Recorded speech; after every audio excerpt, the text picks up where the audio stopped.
Hey, everybody. Welcome to Pop Culture Philosophers, and it's time to continue on with Action Fest 2020. And tonight, we're talking about Mission Impossible.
That's right, everybody. Tonight we are talking about Mission Impossible, all 6 films for Action Fest 2020.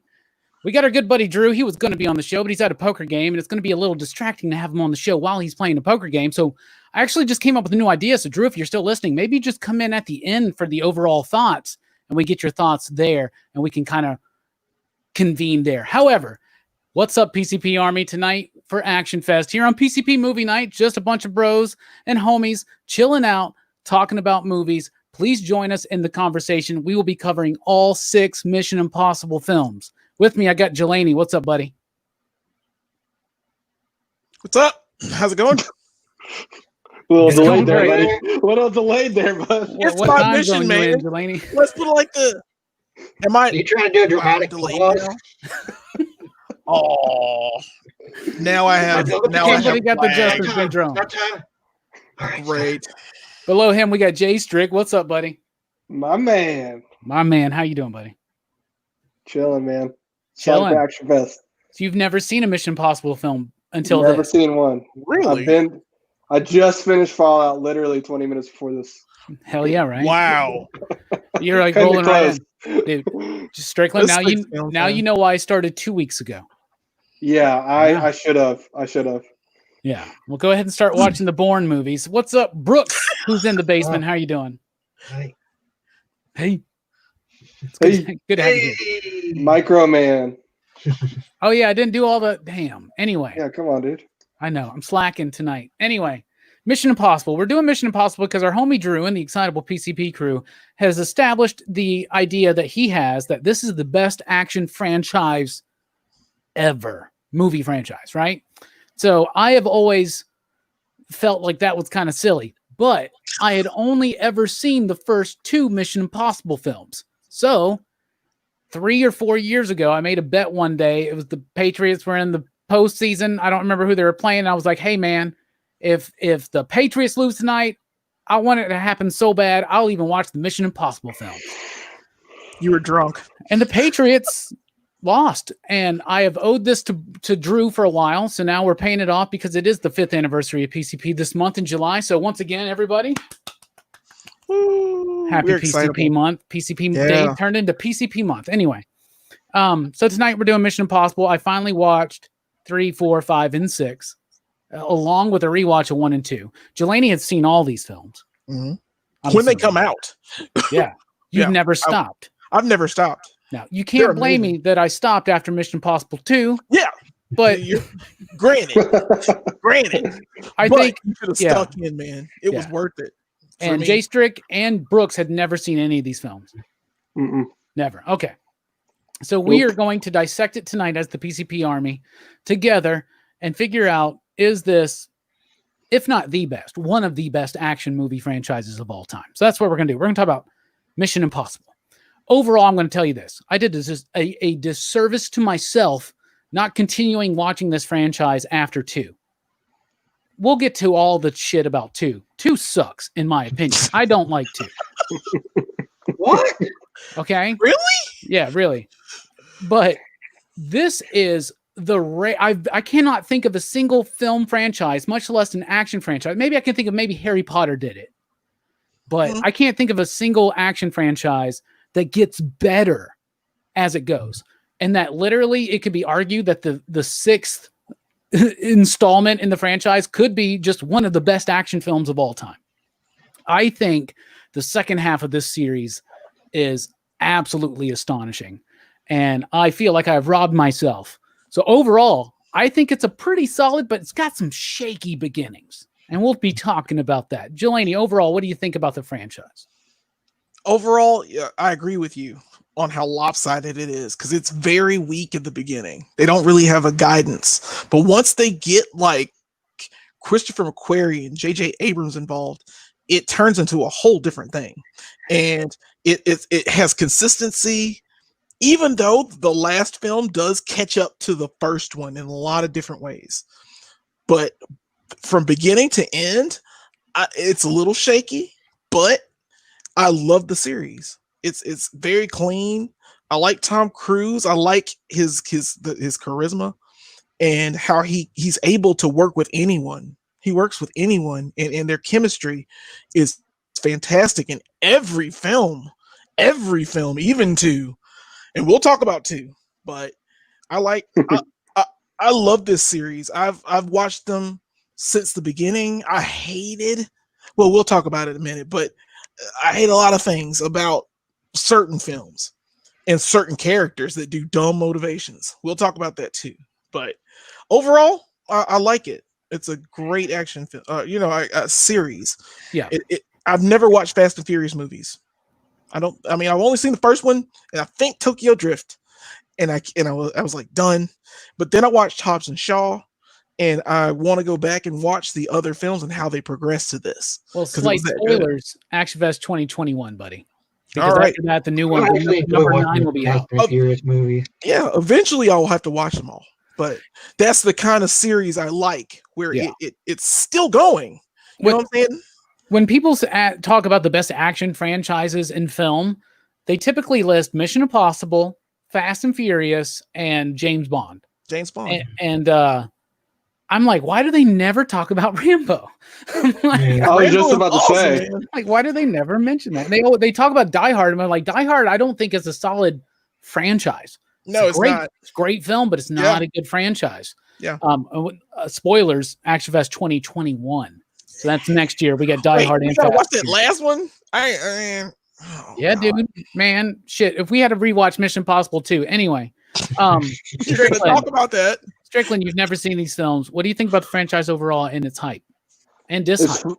It's funny that you say that now, because every one of these movies I watched with the Mission Impossibles, I kept comparing it to Rambo. I'm like, man, Rambo is better than that. So like, I think Rambo movies are like the pedestal for me now. But awesome. Seriously, man, dude, awesome. that's probably my favorite action franchise. But no, like with Mission Impossible, for me, like I always put it in those categories with Fast and Furious, which I didn't really super love. So I just kind of never watched the Mission Impossible. So that's why I never did it. And I really don't care too much about Tom Cruise. I think that's why I drug my feet with watching all of them so much. But honestly, you nailed it when you said the second half of these movies, they just phenomenal. I think the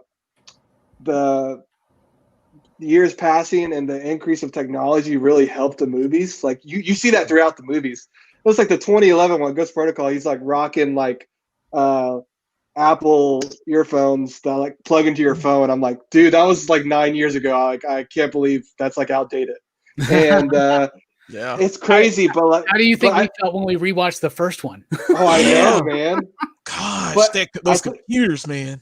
I think really watching them, it really is impressive that you like. When I watched these, I was like, dang, he did, because he does a lot of his own stunts. You're like, that is extremely impressive that he did that. Talk about that.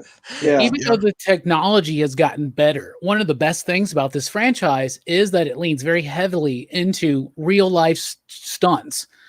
Right. mostly involving Tom Cruise. So Tom Cruise obviously is the star. He plays Ethan Hunt. This movie, of course, is based on the 60s TV series. I've never really watched that, so I don't know how much. I watched some of them. Yeah, they do a lot of few them. Leonard Nimoy was on that show, I think. He was. So was Martin Peter Landau. Graves and Martin Landau. Yeah. Right. Do they do a lot of mask shit in that movie? Yeah, they did the mask. The mask is the gimmick. The mask, the syndicate, the syndicate, the syndicate's Solomon, actually in the show. Oh, yeah. okay. Solomon Lane. Oh, really? And there are a few other characters that are sprinkled in from the original show, but you can't tell because technically the first movie is the continuation of the TV show. Yeah, and it dismantles it, and it dismantles all of the team. It sets the leader up to be a bad guy, right? Right. Phelps. Yeah, we'll get to that in just a second. But so I was just wondering if the mask gimmick was there. You know, it's got a great theme song, obviously. Yeah, it really is awesome. The original theme song. And Tom Cruise is also the producer of these films. And as the films progressed, he actually got more and more involved. And he did have a kind of controversial existence in the late to 90s to early 2000s, right? And he's really changed his public persona because, you know, we all know about the Scientology stuff. We talk about that a lot.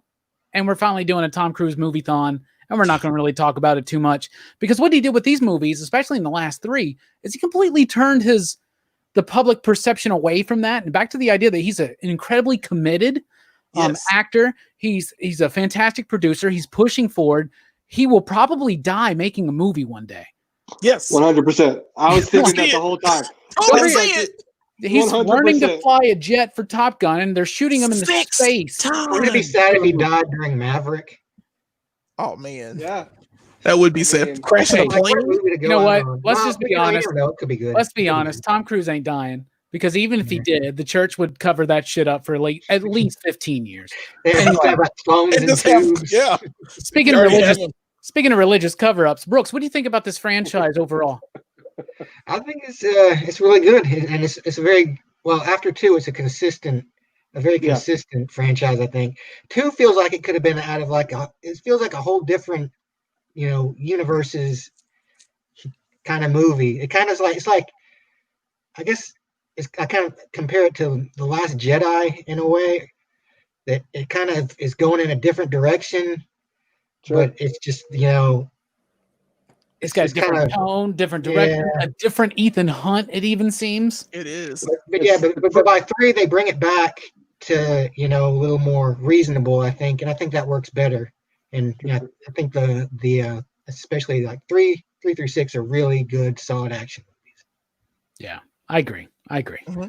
So we're going to dig into the films, and then we're going to have some specific conversation. Then we'll end up with some show and tell like normal. Be prepared. We're going for another probably 2.5 to 3 hours. We're covering 6 damn Mission Impossible movies. And they don't just star Tom Cruise. They also star Ving goddamn Rhames, everybody. Okay. So let's get into Mission Impossible #1 came out in 1996, I believe. Yes. Based of course on the original TV series.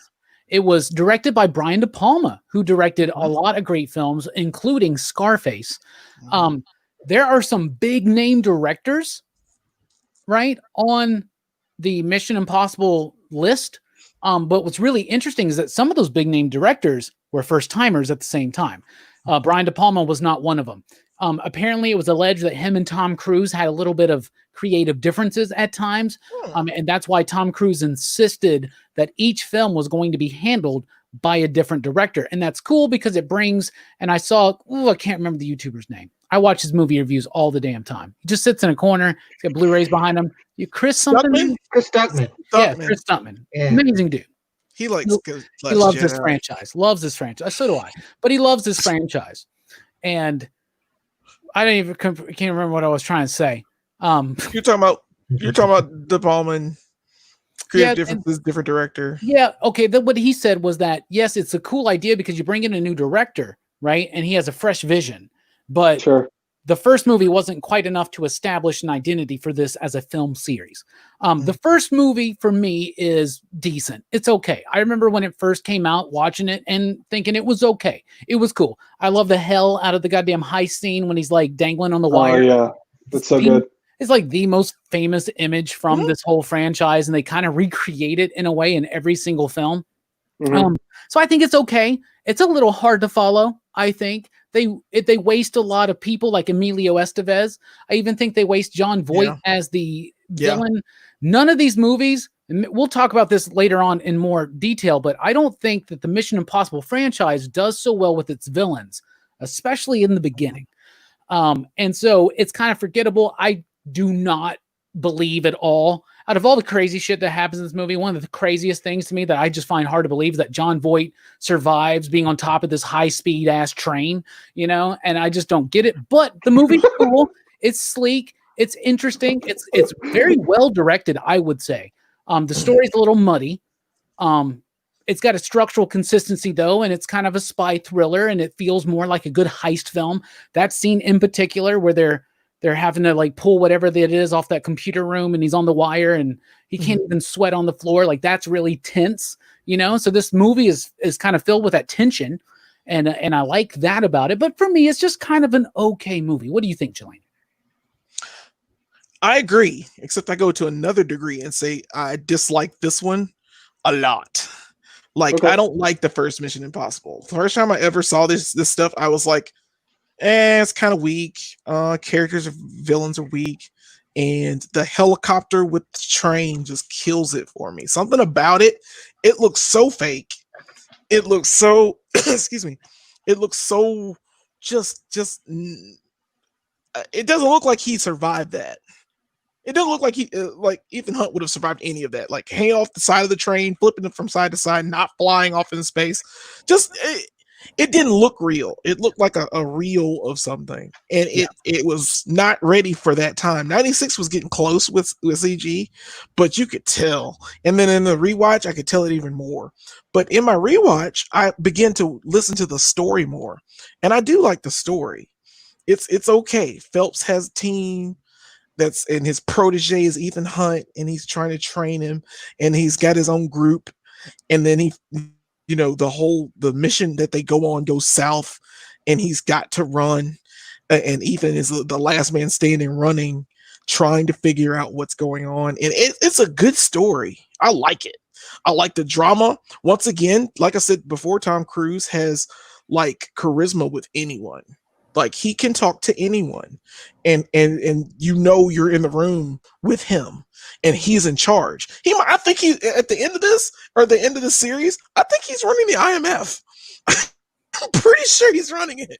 Yeah, it's getting there. It's getting close, but it's well, they change damn leaders every damn structure. Film, don't they? Yeah, I know they change the structure of it so much. That's one thing I would like to have consistency in the leaders. Like, why not let Lawrence Fishburne be the leader for a while? Yeah, I know. Where's Morpheus, y'all? Come on. Exactly. Yeah. He's probably doing other stuff. You know, it happens. Not Matrix 4. Where's Morpheus? Hashtag. Where's Morpheus? Where's Morpheus?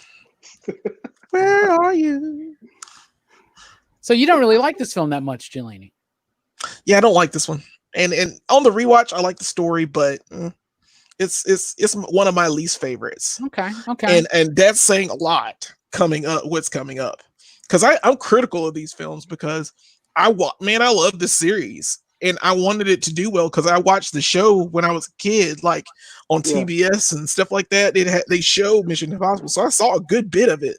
And then they did a remake in like 88 or 89 of the TV show. And I was all about that, man. They killed like a regular character that was on that show. And you felt it because it was still continuing. Yeah. So like I said, I love the concept of Mission Impossible has been going on since Peter Graves was in charge as Phelps. And I thought, you know, it's a good transition. And the way they did it, it's a good transition to this film series. It deserved it, as far as I can tell. I got you. Let's before we move on, let's look at the chat real quick. We got Herminio. What's up, dude? In the house. What's up, New York? How you doing, buddy? We got 1-2 Comic Talk. What's up, homie? How you doing? Perry was in the house. What's up, buddy? Easy Reader. Once again, happy anniversary, PCP. Speaking of PCP, there's Mike, the fool himself, saying, "What's up, fools?" We got Fable. What Fable just He just got the Ninja Turtle arcade one up, and then today he's on Facebook, bragging, shoving it in my face that he's got the Mortal Kombat one now. Major cool nice. pickups, buddy. Thank you for being here. Mike says Die Hard 5 is better than Mission Impossible 2. Herminio loves Die Hard. We love Die Hard as well. Just as a whole franchise, I don't know. We'll talk about that, though. We will one day. Absolutely. Fallout Halo jump scene was one take. I heard it was more than one, but it's more than one. It's 6. I heard it was a on the few. plane. Yeah. Yeah, he did a lot on that plane. Tom's a legend for sure. Bruce is in the house. Sam Fett's in the house. And Samuel's in the house. What's up, everybody? Thank you, everybody. Thank you for joining us. We're talking about Mission Impossible. Also, what is up, PCP crew from Robbie? What's up, Robbie? Where the hell is the shoe? Oh, man. We invited the shoe, and he was like, I can't watch 6 films in 2 days. He chose not to accept the mission then. Yes, exactly. Yeah. He just let it blow up, and he was like, "What? Imagine if the very first movie comes up and it's like, your mission, should you choose to accept it?" And then he's like, "Nah, I'm good." Do they have a backup plan? Like, do they know? Because it's never like he goes, "Yeah, I'll do it." You know what I'm saying? I don't think. I think we have something to do in like 20 minutes. Yeah, I think it's a lie. I think the illusion of choice is just that, an illusion. Anyway, speaking of illusions and choices, Strickland, what do you think about the first film? I'll probably go against the grain a little bit here. I actually enjoyed this movie. It wasn't by far the best out of any of them, but I left all my preconceived notions of Tom Cruise out the door when I started these for the review, because I was like, I just want to watch them for what they are, and I liked it it was a good movie to me. It wasn't the best out of them, like I said, but like, I don't know, it's starting off that like the first scene's Emilio Estevez, so I'm sitting there like, oh dude, cool, he's in this, and then like 10 minutes later he dies, so I was like, oh, that's just a real bummer, and then everyone just gets whacked. I was like, okay, I didn't see that coming. And then the scene where he's at the restaurant, I really like that when the glass breaks and he runs out. It felt high stakes, that scene. So I liked it. Obviously, there's parts of it. You all brought up some of the points where it doesn't, like, I really don't like the train scene where like how he's like 80. He should be 80. Dead. Yeah. Yeah, me and Robbie was like, he is dead. I was like, no, I'm pretty sure he's alive. We looked it up. He's still alive. He's like John 80. Boyd's still alive. I thought he was dead. I'll say this. I disagree with Jelani on one thing. I like Tom Cruise in that scene. And like, even back then when he didn't have quite as much power, he wasn't an action film guy. He was a guy from A Few Good Men and Far and Away. You know what I'm saying? So he didn't have nobody knew him as an action star. But even then he like made sure that like at the time that was the fastest like fan wind used on a movie. He wanted it to be like as realistic as possible. I love the bit where he's like, it flips him, you know? Yeah. But I'm like, if this is throwing Tom Cruise around, how is John Voight just being John Voight just, hold on. Because he's got the suckers. He's got the suckers. Whatever. John Voight has power that you wouldn't believe. Dude, that's right. I've seen that man fight trained bears. You know it. I was very disappointed that Emilio Estevez died so quick. I'm disappointed. Man. And the way he dies. I'm disappointed the whole team died so quick. In fact, I think the franchise doesn't get the team aspect right until part 4, which we'll be talking about later. That's Ghost Protocol. So overall, though, you like the first one. Yeah, for sure. Like, I agree with you in that sense, but like when I was watching the first about the team aspect, when I was watching the first one, I was like, okay, he'll get a new team and they'll bond together. But that didn't really happen until like 4, like you said. So well, he did get Luther, which is Ving Rhames, and then he got the French guy from The Professional, Leon. Yeah. Right. We just call him Leon. No matter what. And what's crazy is Luc Besson actually directed just those scenes with him. I'm just kidding. That's a joke. That's a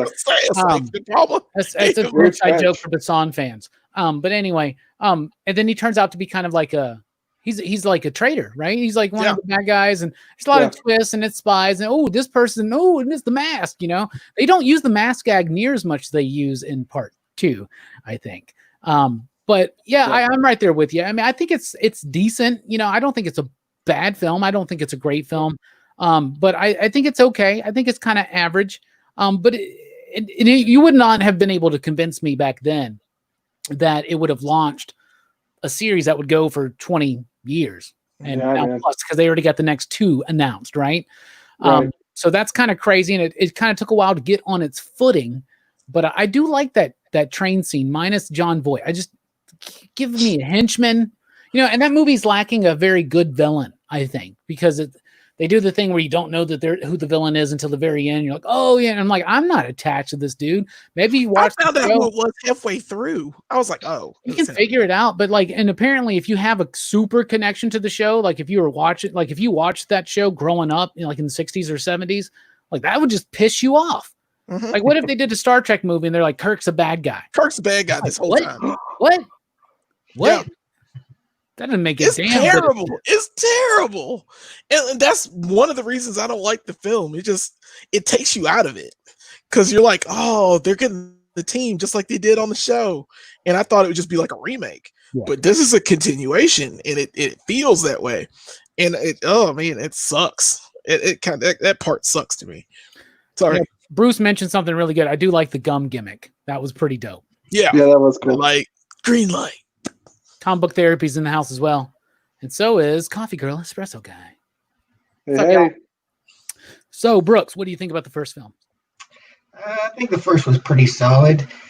I mean, I have a hard time following spy movies a lot of the time because I find it very hard to understand a lot of the motivations behind spy work. Like in this one, like it's a list of something, like of code names or something like that. It's the knock list or whatever, right? Yeah. Like the knock list, and you have to steal it from the CIA. Other intelligence agency is trying to get it, and there's all this like. I have a hard time following spy plots. The only way to really follow this film is to like pay attention to every goddamn word and like have the subtitles on. I'm serious. Yeah. If you just look at your phone for 2 seconds, you'll fucking forget what's going on. You'll be like, "What?" It's espionage and intrigue. It's supposed to be like that. It's a mystery.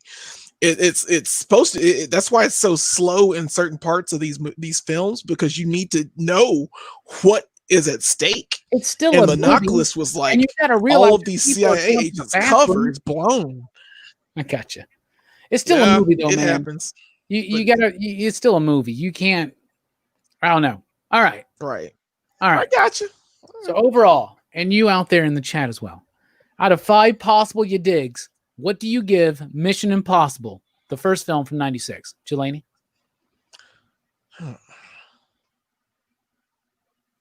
This will get 3.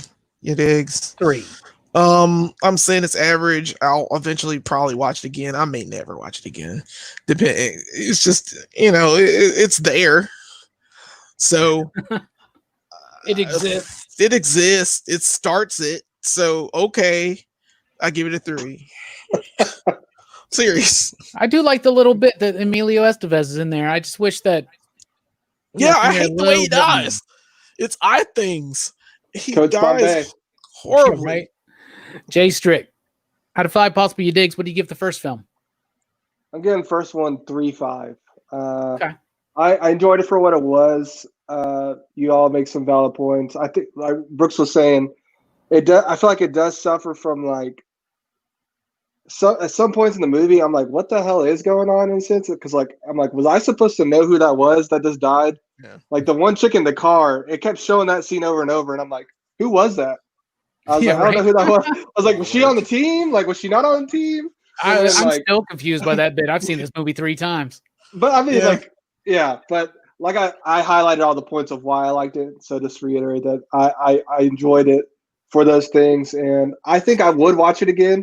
Because I would like to see if I would even catch all these things we're bringing up on the rewatch. But yeah, 3.5, man. Okay, 3.5 and 3 are both respectable. What about you, Brooks? I give it 3. Okay. It's a pretty average movie. It's good. It's not like it doesn't stick in my mind, Mm-hmm. All right. Speaking of not sticking in my mind, I give it a 3 as well. I mean, it's decent. It's okay. It's not good. It's not bad, but it's watchable. 3 is to me this is an average film. It's okay. It's decent. It's got some interesting direction. I like the directing. I like some of the cinematography. some scenes are really cool. Some scenes are kind of dumb. Here's an interesting fact about it. Not once in the film does Ethan Hunt fire a gun. Really? I noticed that. Yeah. And that's very different than the next film. But Yes. yeah. So I give it with 3. It's average. It's okay, but it's nothing that where you're like, well, here's the start of the best action franchise of all time. You know, that Tom Cruise, man, you know. But he's fine in the role. He's committed. It's very one note though. It's my team is dead. That's kind of the whole movie. You know, and I'm like, I don't even know these people. I didn't get to know them. They died. I didn't care. Ethan cared. I understand. Tom Cruise conveys that he cared, but I don't get it. And when he's betrayed by John Voight, you realize, oh, my boss is. I'm like, I get that you care, but I don't. What am I supposed to? Am I missing something? I don't know.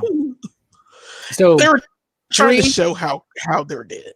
Yeah, so we give it all 3 except for Strickland, a little bit more forgiving of it. So that's cool. Let's look at the chat. Herminio says 3 you digs. Okay. Fable says 2 you digs. Wow. Wow. It wasn't So what 2, I don't think. Sam says 3-5. Scarpad says 2, and he also said, yep, worst decision making Phelps, the bad guy, ruined the film. Plus, they didn't figure out that MI is a team, not just Tom Cruise. That is right. I don't think they figured that out until the 4th movie. Yeah, that's a good way to sum it up right there. Samuel says 3.5, and The Voice says 3.5. So it seems like we're all kind of like, it's okay. You know, because everybody's 5-point scale, 5 you dig scale is a little bit different, but mostly the same. It seems like we just think it's kind of average. Yeah. So let's move on to the John Woo classic, Mission Impossible 2. As they love to call it back in the day, MI2. When this film came out, I worked at the movie theater. I think Jelani worked there as well. So we definitely watched it. It was the highest grossing film of that year. It had a Limp Bizkit song on the soundtrack. It had a Metallica song. It was goddamn fire. I was ready to watch this film. And I'm like, you know what? Mission Impossible is a decent film, but like John Woo doing the sequel, Tom Cruise grew his hair out. He's rock climbing like for real, like putting his life in danger in a way. And man, this movie fucking blows, dude. I hate this movie. This movie sucks. It sucked then. It sucks now. It's so bad. Now, some of the action is pretty funny, and some of the action's okay. Oh my god! This movie takes itself so fucking seriously. It wants to be an art film, dude. It wants to be an art film, and it's got literally you broke Jelani, dude. It's got the worst script. Like what? Die Hard 2 ain't got shit on this film, dude. Bro, Die Hard ain't got nothing on this film. Whoever wrote this film, I don't even fucking know. Whoever wrote this film, I don't care. John Woo didn't give a shit about the script. He was just like, I'm going to make this such a John Woo film. I don't give a shit. This movie's completely different. The character's different. I do not like this film. It gets really, it's funny to watch. And it's so entertaining how bad this movie is to me. It's so entertaining how bad this movie is. And that's kind of a bonus for me, that it gets kind of funny, right? Like when the motorcycles are going towards each other. Oh my gosh. And then the motorcycles blow up. And then all, like, we know John Woo likes to put doves in his shit, but oh my god, it's like non-stop in this movie once it starts. It starts. Oh, they look like pigeons to me. Pigeons are doves. Oh. So you liked it, right? No. But I will say, what I'm trying to get to is that it's so bad, it's kind of funny. You know, like when you watch bad old movies and you can laugh at it. But the first act of this film is so fucking terrible and not funny at all. And it's just him and her falling in love after one night of sex and like some kind of weird ass car flirtation. They stole from GoldenEye, who did it way better with Famke Janssen and Pierce Brosnan. This movie wants to be a Bond movie so fucking bad. It doesn't understand it's supposed to be a Mission Impossible film. It's absolutely ridiculous. The only good thing about this film is the Hans Zimmer soundtrack, the Limp Bizkit song, the Metallica song, and Tom Cruise's hair. What do you think, Jelani? I think you said it all. I think, golly, should we just I should we think go that to was three? the best Should we go rant to of three? I've Robbie. been holding that shit in for 20 fucking years. Oh my And god! that's the reason I never watched another one of these films. I see Well, that now. I You went see right for the that now. jugular. And I like John Woo. Just gonna say, this movie makes Face Off look like Citizen fucking Kane. Okay? Face Off is a fucking masterpiece, dude. It Face Off Believe is that. great. It is gorgeous. We gotta watch that one too. His face. All right, Jab, what you got? I'm sorry, man. I agree with you in so many points, so many things, and the way you put it takes the words out of my mouth. It's a terrible film. I'm sorry, but that's why people like we know somebody Finley who says, "Well, the movie made a lot of money, so it can't be that bad." No, making money doesn't mean shit. This was the most money-making film anticipated. Yeah. And people wanted to see this film, and he's got the look down. It's stylistic. It's got its flair. It does what it wants to do, but that story is dumb as shit. And you're like, oh my god. Hey, kid, I'm sorry. The only good spot for me was Tandy Newton. That's it. I named my car Tandy Newton after her for that movie. That's how weird that was. And that's the only thing I could take away from that film. It is terrible on every structural level. Like I couldn't hardly finish it. I had to watch the ending like I think yesterday because I didn't finish it. Because I just had to cut it off because when she gets to the horse race and they're trying to do the switcheroo and it's in my left jacket pocket. And I'm like, oh god, oh he knows. When is he gonna have her? And then the beginning I hate the most because it starts off with the man, the doctor, talking about in order to have a hero, Bellerophon, you must have a villain, Chimera. And I'm like, I don't care. You sound stupid. And it started off bad. And I'm like, I hate this. And then he repeated it again in a video. And I'm like, I already heard you say that. Thank you. I don't want to hear it again. Dude, they have to remind us that he said that earlier in the movie. The motorcycles are... it starts the trend of him being on motorcycles in every film after. It gets better though. It gets better. And which I like. What is motorcycle? He never kicked anybody with a motorcycle in any of the other ones. Just like in Gemini Man. Yeah. But still, you get the sand and he kicks the gun and he's like, ew, so stylistic. I hated that. So Mike is like, don't forget how much hype those Oakley glasses and the Triumph motorcycle were. Yeah. Here's the problem. 98 Blade's a hit.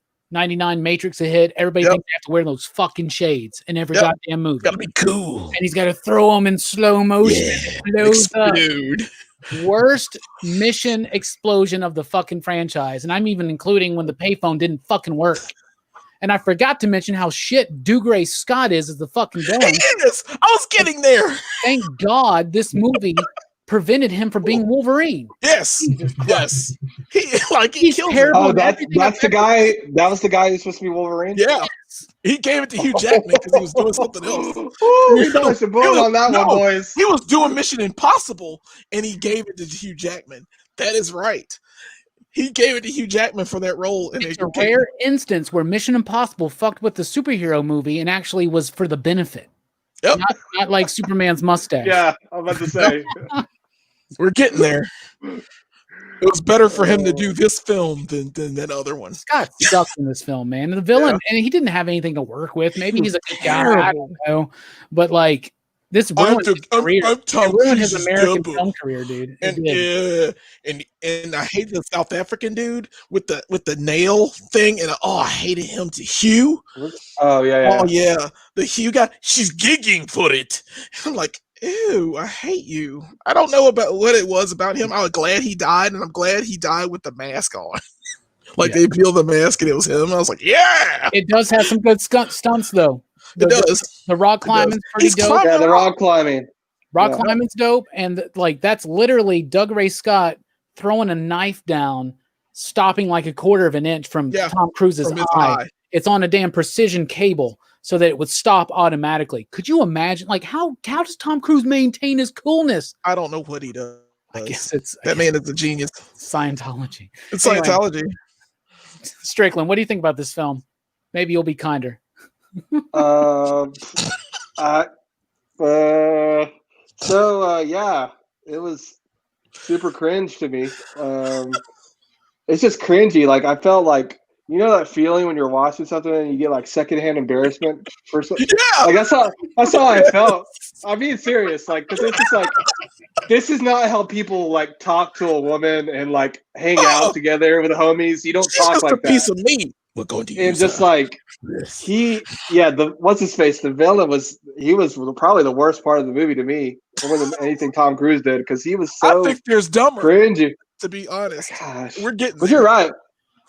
The only probably redeeming quality of this movie is Tom Cruise's hair. I want it. I could care less about the 20-minute fight scene at the end where he kicks him in the head 20 times and he doesn't die somehow. I don't. Tom Cruise literally like Kung Fu kicks him zero in the head. gravity martial arts. Yeah. He flies. Did y'all notice this too? He never does any sort of fucking kicks like that in the rest of these movies. Nope. It's just two. It's just two. No, And this movie like feels like it just doesn't belong in this franchise. Yeah. It's part of the dark multiverse. That's what it is. It's the darkest timeline. The only thing they reference outside of that is you don't get anything from MI2. I just thought about that. Skip this film and it's okay. You can skip it and it's fine. Yeah, you're good. Here's one good thing about the film, aside from some of the stunts, is that it's one of the rare Mission Impossible films. And as much as I love the later part of this franchise, does it feel like almost every single movie it's like Ethan is disavowed? He's on his own. Oh, I know. It's like no one ever just gives him the benefit of the doubt. It's like, man, this guy saved the world like 10 times. We'll just give him like a free pass. At least in this one, he is on a mission. And once again, a different, obviously John Voight's done. So now we get Anthony Hopkins. And he was like, this movie's such shit. I will never not fucking agree to it. I will never agree to a movie again and not read the script, I guess. I don't know. I don't know why he's in the best scenes. He says the best things. Like when he's like, this is not, mission difficult. This is Mission Impossible. Yeah. So was he the leader of the thing then? Yeah. He wasn't in charge of IMF. Well, yeah, he was. Yeah. He's also the voice on the tape. Yep. Yeah. Okay. How much do you think they fucking had to pay him? A lot of money. So a lot of money. Speaking of having to pay him a lot of money for a little bit of content, Brooks, how you doing, buddy? What do you think about MI2? And Brooks is historically really easy on films that we kind of shit on. Yeah, it's pretty bad. It's just so ridiculous. It kind of makes me think of. Have you ever seen that? It's like an anime show called Archer. Yeah. This movie kind of reminds me of like if they tried to do serious Archer. It's like Tom Cruise is so feeling himself in this movie, and you can tell like he probably was like he talked to John Wheel or whoever. He's like, just make me look like I'm the coolest motherfucker ever. John's like, I'm just gonna run with that. That's just gonna be the whole movie is me seeing how fucking cool I can make you look. And it comes off a little try-hardy, but it does have some moments that I think are it's kind of fun, and it is really stupid, but it's bad. It's a bad movie, man. If it didn't take so long to get going, and if the first 40 minutes weren't so just hard to get through, it would be so much fun to watch like Masters of the Universe or something like that, But no, it doesn't even achieve that level of ridiculousness. There's no fun. It only gets fun in the last act when the action finally gets going, and you're just like, I'm just gonna fucking laugh because what else can I do? Drink and laugh while watching this film.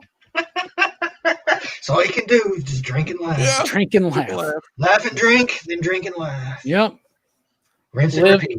Drink, laugh, move on to MI3. Anyway, Jelani, out of 5 possible you digs, and you out there in the chat as well, let us know what you think about this film. Maybe somebody thinks this is a masterpiece. There are a lot of MI2 apologists out there. Drew is kind of one of them, but he does recognize it's the weakest of the franchise. So, you out there, out of 5 possible you digs, what do you give it? And Jelani, what about you? Man. 1. I have to think I about knew that. you were going to say it. is Tandy Newton, and that's it. Like, she's the only saving grace of that film for me. Cause I'm sorry, she's gorgeous, and she's a great actress, and they really ruined her. They ruined her character because she shows up. She's just a piece of meat. They're like, at first she's like she's badass. She's cool, and you're like, okay, she's a thief. Okay, and then she's nothing but a problem for the rest of the fucking film. The rest of the movie. Oh god! And then she shoots herself with the freaking virus. And I'm like, this is way too much on a very bad romance. It's just awful. Well, that's why it doesn't last. But you know, it happened. Kind of like Star Wars Episode 2, Attack of the Clones. Like, stop focusing on the worst part of the movie. You know. Right. You know, this makes Attack of the Clones look good because at least Anakin and Padme didn't get in this weird like, I'm going to run her off the road car flirtation. Almost die. And I'm hanging up the fucking moment where it's like slow motion and they're both like look at each other. And they look at each other. It's like, oh, I know, right? And they're spinning. It's so stupid. And like, you guys know, I'm not a car person, right? But Alicia is, and I was watching this, and Alicia was like, Tom Cruise is in a Porsche, right? And I guess she's in an Audi or something. And she was like, that Audi would completely just fucking out, like get away from that Porsche. I'm like, no problem. I'm like, but they're flirting. And I'm like, why am I explaining this shit movie? Yeah, why are you defending it? Don't defend that shit. What about you, Jay Strick? Yeah, so man, I did not enjoy this movie, but like I sat through the live action Dragon Ball Z movie, and that's a one. Like Evolution? I can't. Yeah, that was god awful. And like I've seen from Justin to Kelly, I've seen some bad movies. I knew immediately it's gonna be bad. I sat through what do you call it? The Last Airbender, the live action. I did too. Dude, this is a 2 for me. Those movies are 1, so I'll give this a 2. Okay. So it's better than those other. It's better than the worst films you've ever seen, is what you're saying. Yes. Okay. But I would never watch this again. No. What about you, Brooks? I'm gonna go on the 2 train as well. Yeah. I think it's a bad movie, but it gets enough enjoyment out of me that like, I could see myself watching it again, or like kind of like reminiscing, like remember how stupid that was. Yeah. You can see yourself watching it again if you in that. Yeah. I'm never you got like again. both your legs knocked off, and you can see yourself watching this again. Yeah. Yeah. Nothing else to do. It's possible too in about 20 years. I wonder how good that movie really was. I think the next time I watch this film, I'm going to be on psychedelics. Yeah. Oh my god, I get it now. Yeah, I'd be like, this movie is the best movie of all time. I don't understand. It's actually about the repression of the Native Americans. What? What? Check out this chart I made. So I'm gonna give it a quarter of a you dig for the Limp Bizkit song. I'm gonna give it a quarter. No, I like that song. Why you want to hate me? I like that song. That's like the worst. That song's fire. It is a good song. I'll give it a quarter. I'll give it a quarter of you dig for the Metallica song. Yeah, that was a pretty good song. I'll give it a quarter of a you dig for Tom Cruise's hair, best in the franchise.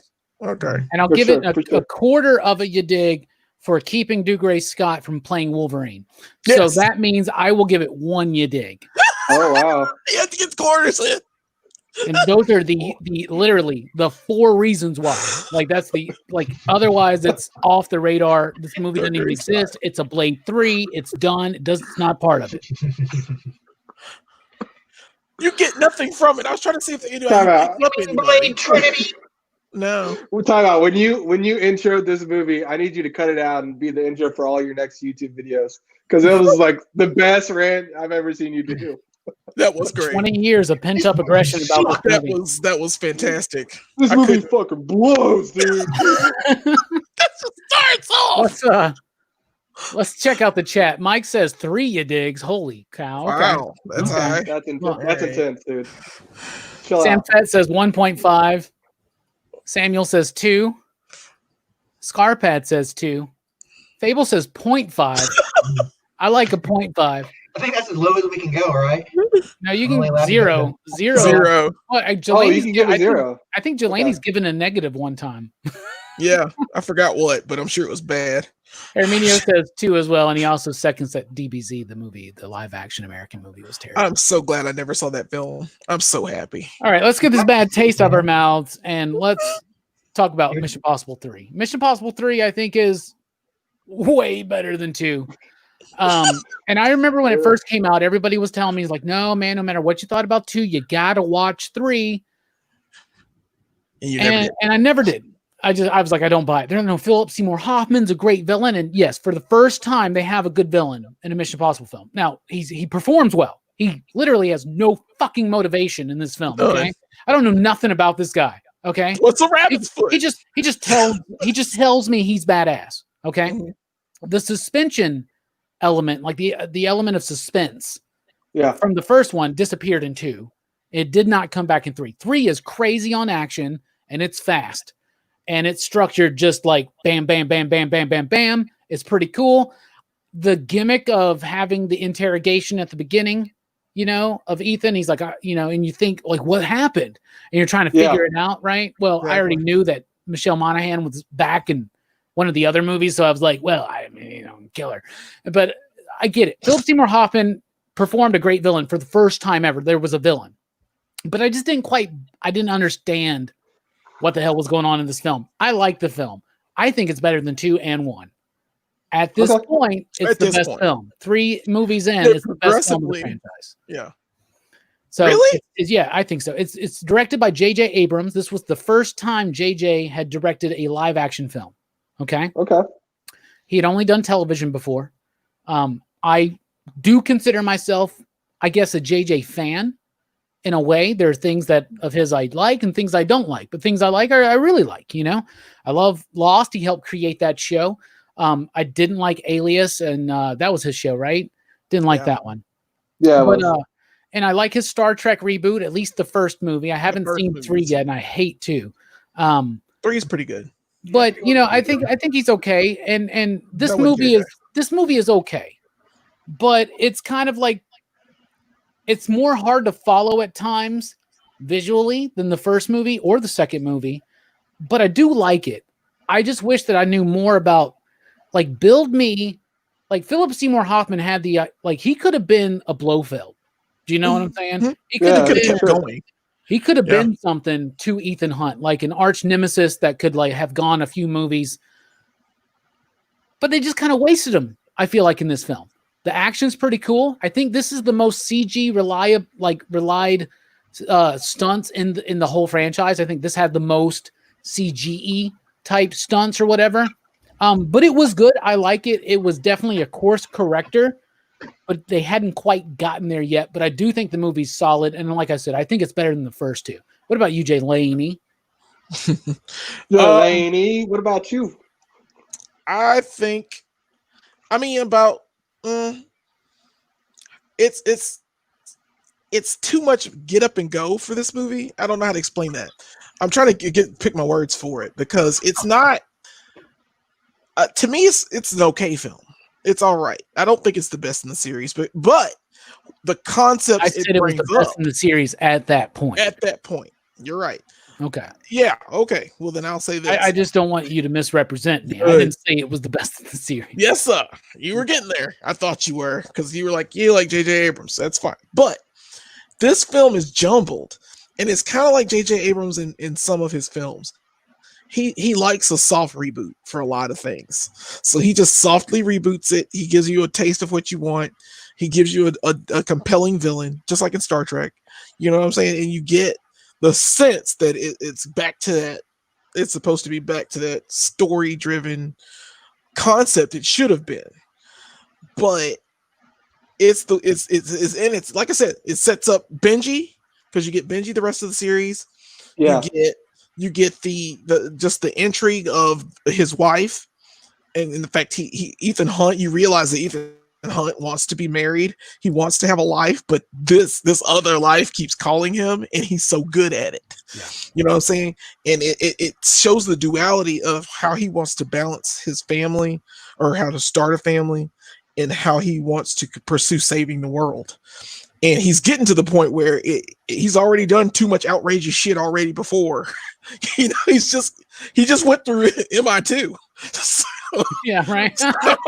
he just went through that shit. I just want to retire and get married. I'm done now. I know she dropped He retired. The thief girl like a ton of bricks, apparently. Yeah. So it's an okay film, and I love Philip Seymour Hoffman. Unfortunately, we couldn't get him to do more. Even if they didn't kill him off. Well, he wasn't dead by the time they did Ghost Protocol, but they killed him off, man. They killed him off. Yeah. And he got hit by a car, right? Yeah. His head got decapitated. Yeah. I just like the scene when Ethan, hanging him out of the plane. I like that scene when he's hanging him out of the plane. Yeah. I like that they tried to make it personal for Ethan, but it's like if the first movie is my team is dead, and the second movie is the woman I love, this one is they're gonna kill my wife. This is the Ethan Hunt show. Yeah. And it doesn't feel like a spy movie. It doesn't feel like a heisty thriller. I don't like the rabbit's foot.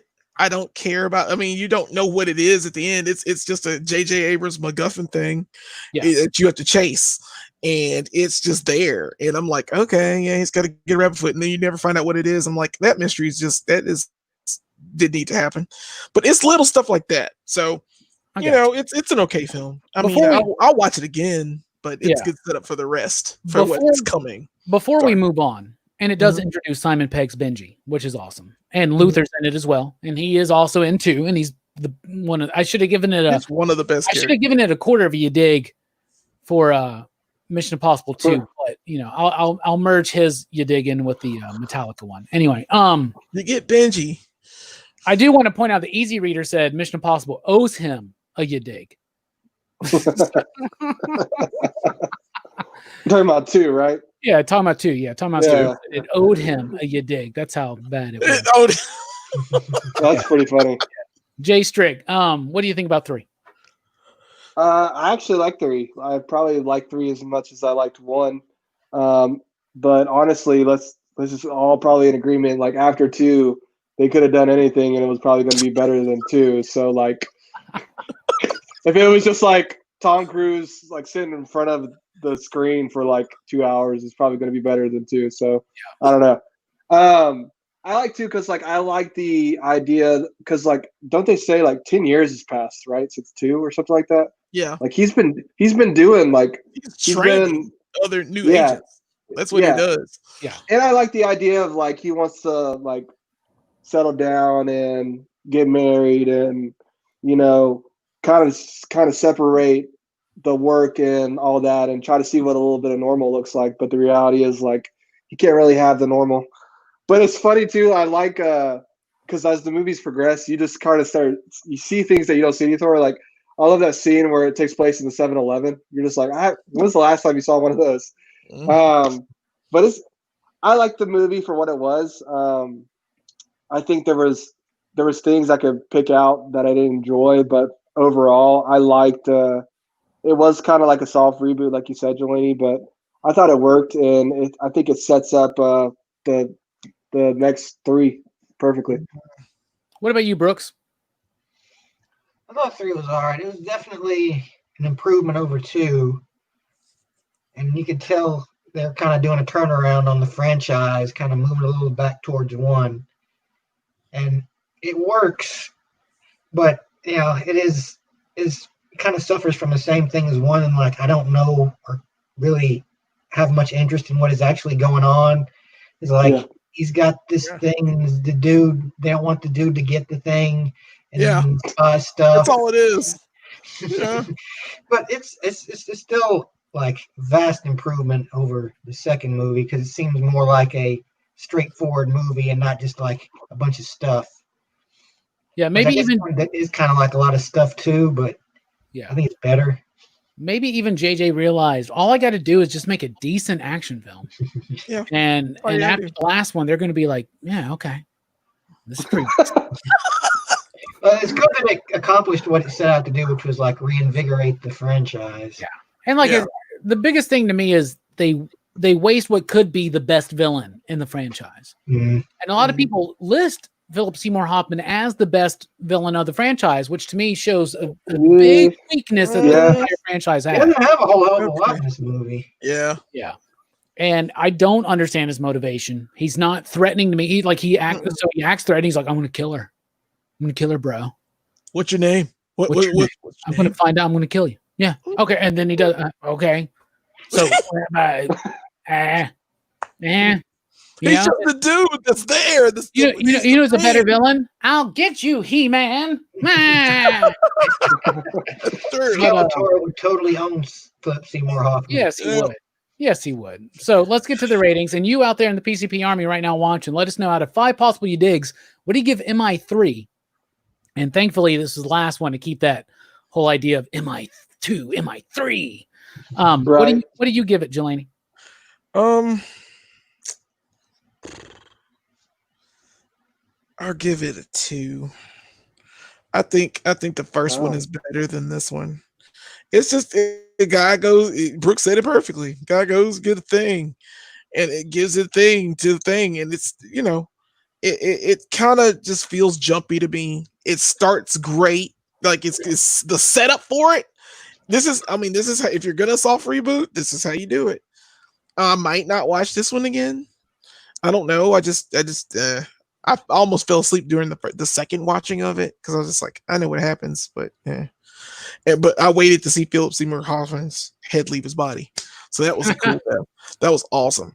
But All right, so two. Wow. Okay. What about you, Jay Strick? I'll give it a 3. I liked it. I thought it was good. I enjoyed the characters they introduced. I liked I'm not sure her name. I think you said it earlier. The actor that plays his wife. I thought she I think she does a good job. She humbles him. They introduce Benji. Luther's in this one, right? Yeah. Luther's in all of them. Luther's in all of them. No, he shows up more, barely in 4, but yeah. In 4, yeah. He's in it though. I thought it was good for what what's up with like Hoffman's character. He was like being a crap at a Tom Cruise at the end. I'm like, I feel like he would not. He's like a chubby kind of dude. Why is he? But I noticed that they kind of do that in the Mission Impossible franchise because I was like, there's one scene with like Baldwin is like beating up on Cavill. I'm like, what is going on here? Yeah, you're right. They do that. Superman. Superman. Even the villain in Ghost Protocol, you're like, how is he whipping up on Tom Cruise? He should have anything on him. Philip Seymour Hoffman, like he needed a good henchman. You know what I'm saying? He did. He should have put Johnny Lawrence in the first movie. Philip Seymour Hoffman should have been in a Bond film. He would have had more to do. What about you, Brooks? I give it 3.5. I think it's better than the first one. Nice. But not by a whole lot. I'm right there with you, Brooks. 3.5. It's better than the first one, but not by a whole lot. Mostly because at least there's a distinguishable villain, and he's delivering his lines with conviction, and the action's fine. It's a vast improvement over 2. But it's still what you would not have sold me. Even if I would have watched 3, you would not have sold me on the idea that I should keep watching these damn films. You know what I'm saying? So overall, Jelani, you said 2. I said 2. Jay Strick said 3. 3. And me and Brooks say 3.5, right? Yeah. Okay. Fable says 3.5. Samuel says 3.5. Sam says 3. Herminio says 3.5. And Mike breaks all the rules and says 3.25, which means he thinks it's just slightly better than 2. Okay. I don't know about that, homie. Let's talk about Mission Impossible 4, which is called Ghost Protocol. This was the first time I've seen this film and not expecting much, after revisiting 1 and 2 and then watching 3, not expecting too much. Blown the fuck away. Loved Ghost Protocol. Action was great. Tom Cruise was great. The addition of Jeremy Renner was absolutely fantastic. And the other lady, I can't remember her name, with her character name. Paul Patton. Yeah, I think her character's name is Jane. It's Jane. Yeah. It is. Yeah. Great. Simon Pegg's utilized so much more. He is. There is no Luther until the very, very end, but they spent a lot of time building up Jeremy Renner and these other characters because they finally brought in the idea that this is about a spy team. Like a whole team. And I think it works. And it's funny. It's a fun film to watch. It deals with some serious ideas. but like it's more fun to watch than 1, 2, and 3, which is kind of all three of those films take themselves a little too seriously. They have some more fun in Ghost Protocol. Maybe it's the influence. This one was 2011. This was the first one post MCU, so maybe that was some kind of an influence, but it was a good influence if that was. The movie is really a treasure to watch. It's probably got my favorite stunt in the entire film franchise when he's crawling up the building in Dubai and all that shit, right? Was that the Oh my gosh. one of the tallest Malfunctioning buildings in the glove. world. Yeah, yeah. that was intense. Love that stuff. Yeah. Really like the plot. Really like the idea. The villain, once again, kind of not memorable. Kind of just a dude that's running around, and it deals with, like most of these spy films, most of the MI films are, this dude's got to get this dude, you got to go over there, and you got to get this, whatever, right? But the team dynamic work, it's fine. They bring in Jeremy Renner because they're actually, at this point, thinking about passing off the franchise to another actor. And they brought in Jeremy Renner so that he could take over the franchise in the following movies. And then this movie's so badass, Tom Cruise is like, you know what? Let's keep doing it, man. And I'm glad they did. Renner's fantastically utilized in this film, more so in any of the MCU films. This is where he gets to shine in an action movie, in my opinion. He's got great moments. I love the bit where he's supposed to jump, and with magnets, and he's like doing stretches. He's just delaying, like doing it. And I like this film. Once again, another leader. It's what's his name? He just recently died. He's in so many movies. Oh my God. Michael Richardson. Is that his name? I'm probably wrong. What is his name? The old guy, he dies like super quick. He's the one that Jeremy Renner's character works for. Secretary. Yeah, that guy, the secretary. Tom Wilkinson. Tom Wilkinson. You are right. Took me a while. He died so quick. He died so quick in that movie. And I'm like, once again, we forgot Lawrence Fishburne's in 3, but you barely remember him, and he's great in it. See? He's great in it, right? But so I'd like a little bit more consistency with the leadership. Bond has the strength of having an M. You know what I'm saying? And it's consistent throughout the movies, even though it changes. But I love Ghost Protocol. I think it's great. Brad Bird did this one. This was his first film directing live action. He had only done like animated films at that time. Of course, he did Ratatouille and he did The Incredibles and The Iron Giant. So I love this film. I thought it was absolutely fantastic. Great action, a great story, great characters, and the way that team works together is so fantastic to me. What do you think, Jelani? I agree 100%. This is a fantastic film. It is a vast improvement to the previous 3. And we're getting into the nitty-gritty of it because this is it brings continuity to what they've done already. It feels like it was the Ethan Hunt show for a long time, and this is the first one where it's a group that gels and you like all of the characters. In the first one you had Jean Reno and Emmanuel Béart, and they're just kind of there, but they're bad guys. You know what I'm saying? Yeah. And then you go on with MI2 and you have like that cocky little guy that came out. I didn't care about that guy. Oh, I hated that guy. I forgot to talk about him earlier. He's one of the worst things ever. He's so forgettable. I'm so glad he's gone. And you get to MI3 and you get John Rhys Myers or something. And the reason I'm going to this cast, going through these people from the previous films, is they're forgettable. Like, I don't care about any of these people. You notice we didn't even talk about them. But you know what I'm saying? You get Jeremy Renner, you get Benji out there, Simon Pegg, you get pieces of Luther at the very end. You know what I'm saying? But you get the fact that this is now becoming, and Paula Patton, and how she has an MI team and lost, like, I think it may be her lover, and what's his name, Jerry Holloway, the guy from Lost. Yeah, Jerry Holloway, Josh Holloway. Yeah, Sawyer. He's just Sawyer to me, man. Yeah, he is. Yeah, that's Josh Holloway, man. He needs he to be more does this in everything. Yeah. He needs to keep his same look from Lost in every show he's in. Just let him in Community, he did the same thing. But anyway, this team does work well. Like I said, Tom Cruise can work well with anyone. I think he can be paired well with everyone. So it turns out to be a great film. I love he climbs on the side of the building, like you mentioned. I love everything about it. It's a great action film. He does that shit. You know what I'm saying? He's doing that. And I would never do that. That's what stuntmen are for. That's why you're climbing it this time. You know what I'm saying? Not only is the stunt so good, but like it's so much fun and it's hilarious. Like that moment when he's doing that in that building, and like Simon Pegg's character says something like "your gloves malfunctioning" or some shit, and he's like, "No shit." Yeah, you know, it's like it just works. It lands. Yeah. It's so good. Such a fun film. It's a great film. That's all I got to say about it, man. It's fantastic. What about you, Jake Strick? Yeah, I from start to finish really enjoy this film. I think one thing we haven't said about the Mission Impossible movies that I really, really love about them is the opening montages where they play the theme song and they kind of use this kind of unused clips from the movie. Yeah. I love that. It's always super cool to me because like that's how Mission Impossible the TV show was. Okay, like cool. They introduced the cast through. What would happen is you get the they light a fuse and it's that and every movie has it because that was the TV show. And during it shows you clips for what's happening in the episodes that they would show. Okay, so it's the same thing. And they cut it up and they put the the people's names in, but then at the end it'd be like da-da! Boom.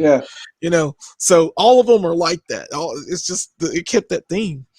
I'm sorry, but yeah. No, you're good. No, I just like it because you get to see like a lot of the characters in different situations in that. When you look closely, I started looking more closely as like the last three, and I thought it was super cool. But anyways, off topic, I guess. I really did like this movie because you both hit it home. The team aspect. For me, I don't know about you guys. The Jane chick, she was one of the best part of the movies to me. I loved her.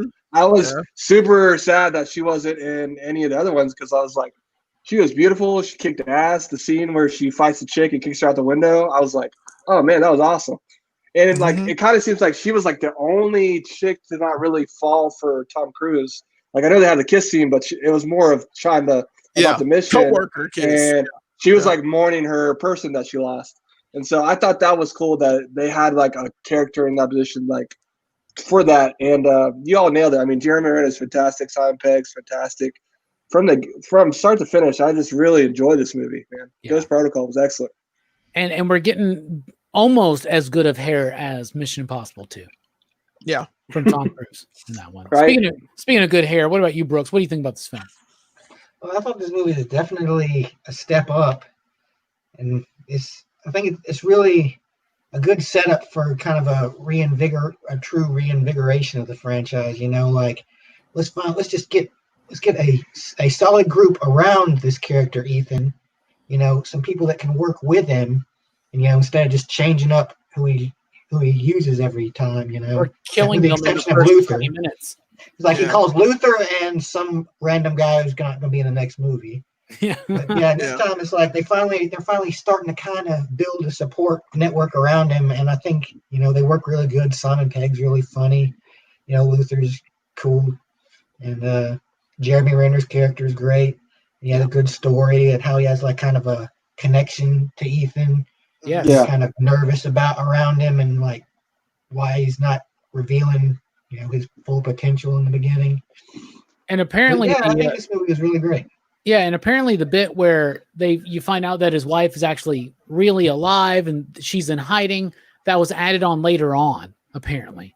Brad Bird didn't want to leave it on too much of a down ending, and he said he didn't want to have alien syndrome where like in Alien 3, the most beloved characters of the previous movie are just dead. You know what I'm saying? They're just dead. Whatever. So out of 5 possible you digs, what do you out there in the PCP Army give this film, and what do you give it, Jelani? This gets a 4. This gets a 4. A 4. I'll watch it again, of course. I love the characters. This is a Mission Impossible film. This is a team film. This is how it's supposed to be. I mean, Ethan's doing the stunts, but there are other characters that are cogs in the tapestry of what this is. Yeah. It's so beautiful and it gels well and it brings on what's to come. You know what I'm saying? Even at the end, he's getting his mission and they're talking about the syndicate. and you're like, oh, so you get excited, and so it's a good lead into what's coming. See, and we're still, oh man, they get better. These movies get better as they go along. So yeah, 4. And that's a crazy thing. Like movie franchises don't do that. They don't get better. You're not supposed to get better in sequels. They don't get better at part 4, 5, and 6. This didn't happen. You usually probably haven't seen 4, 5, and 6 when it like gets that far off. You know what I'm saying? Yeah. You don't. Yeah. You stop this. You're like, you just stop watching. Too far in. I missed it. You haven't missed anything. Strickland, what about you? Yeah, I really like this movie. I'm gonna give it a 4 or 5. I think it really probably encapsulates what they were trying to capture the whole time, and I think they fix a lot of things that probably a lot of fans had a problem with. Like, the huge thing is probably the team, right?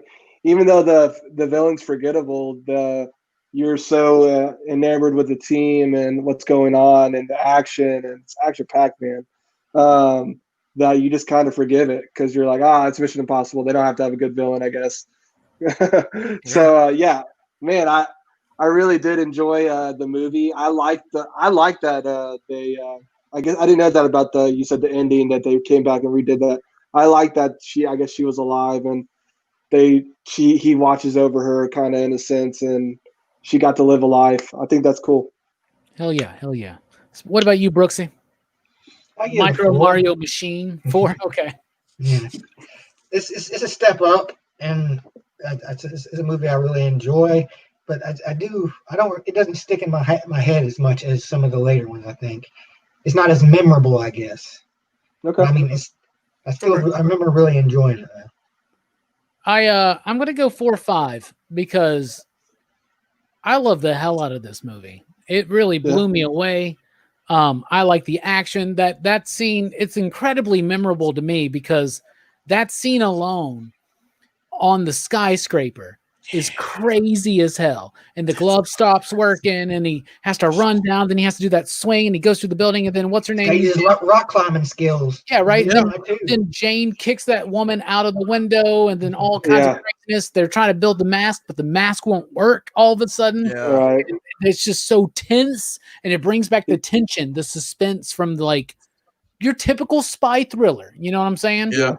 Action oriented, a great cast of characters around Tom Cruise. So it's not just the Ethan Hunt show, but he's able to actually, have people to go off on and work with and have charisma with and a dynamic and chemistry.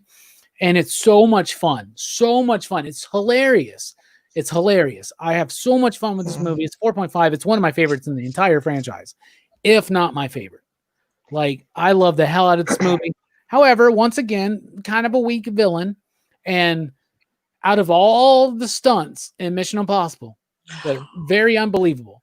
When he gets in that damn car, and I love that fight in the parking garage. That's cool, right? That's cool. But when he gets in that car and just drives nose first down, and I'm like, how in the fuck did he live through that? How did you live and that car not explode or something? Yeah, an airbag saves you going straight down. Listen, Ethan Hunt, bro. We haven't even talked about the villain. We haven't even talked about that villain. That villain is forgettable as fuck. Yeah. But he does one of the dumbest deaths I have ever seen. He kills himself. He just kills. You're like, your plan is like going well. And he's like, all he's doing, you're never going to get this case. Okay, I guess I'm just gonna die now. And then he falls, and I'm like, you idiot! Yeah, it's got a little bit of a weak villain, but I think they all have a weak villain, man. I hate that guy. I don't remember his name. I hate that guy. Yeah, who cares though? But the movie, and it's the team aspect. I love it. So 4 or 5 for me, 4 or 5 for Strickland, right? Yep. And a 4 for Jelani and Brooks. Yep. All right. But it seems like overall we're like this. This is where it starts getting really good. Oh hell yeah! Fable says 4.5. Herminio says 4. Mike gives it 4. Sam 4, and Samuel 4. They're pretty right there. There you go.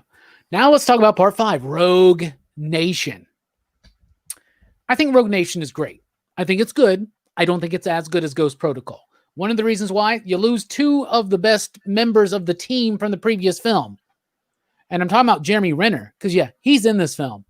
But is he really? But is he really? Is he really? In this film. What's her name's not in the film whatsoever. Yeah. But they do bring in Yeah. they do bring in, what's her name? Michelle Ferguson or Robinson or something? Rebecca Ferguson. Rebecca Ferguson. Rebecca Ferguson she's Ilsa. That's Ilsa. No, that's the brunette. Yeah, right. The brunette. The blonde is oh yeah. Oh, we're not there yet. Sorry. Yeah, we're not there yet. That's Fallout. We're not there yet. Yeah, that's Fallout. Not yet. We're getting there. Anyway. But I do like Ferguson's character. And I like the wrench there. You're not quite sure what she's doing. I like the idea, especially in a spy world, that there are different factions in the world doing different things around the same people. So I think it's good. It's got nice intrigue. Simon Pegg's good in it. We got Luther back, and that's great. It starts off pretty solid. It's got one of the most insane stunts Tom Cruise has ever done, hanging off the fucking side of that plane. And that's just the damn beginning of the film. That's the beginning of the film. This shit ain't even started yet. But it's good. But I just think that they underuse Jeremy Renner. You lose a little bit more of the team dynamic. You're getting back into the idea once again, just like in Ghost Protocol, like Ethan's on his own. They're disavowed. Blah, blah, blah, blah. But I do like now that Alec Baldwin is the lead of their team. And we didn't mention him in Ghost Protocol, but he's kind of like more like an chairman or whatever. He's the chairman of the CIA in Ghost Protocol, but now he's taken over. He's in charge of the IMF. Yeah, the IMF, the Impossible Mission Force. Yeah, just sounds so fucking stupid. Awesome, I love IMF. But I want to be part of the IMF. Yeah, but it's like the title, but just swapped. You guys get it? Anyway, I like Rogue Nation. I think it's good. I don't think it's as good as Ghost Protocol. I don't think it's as good as what's about to happen afterwards. But it's way better than 1 and 3. And did they even make a Mission Impossible 2? So overall, I like this film. I think it's good, but I would like to see more Jeremy Renner. It's almost at this point they were like, Tom Cruise is here to stay. Jeremy, we're just gonna kind of phase you out. And that's kind of what I felt like was going on in this. But it's got some great stunts. I love the underwater scene. That's in this one, right? Yeah. They kind of all jumbled up now. They do get jumbled up. Yeah, that's what I was going to mention too. All the stunts and stuff. Yeah, it kind of looks like it's all in the same movie after a while. But in this one, he's got shorter hair, right? So, but yeah, he's got shorter hair. But I do like this one. I think it's pretty solid. I think it's better than the first 3, and I think the last half of this franchise is absolutely amazing. What do you think about Rogue Nation, Jelani? I like it. I like it a lot.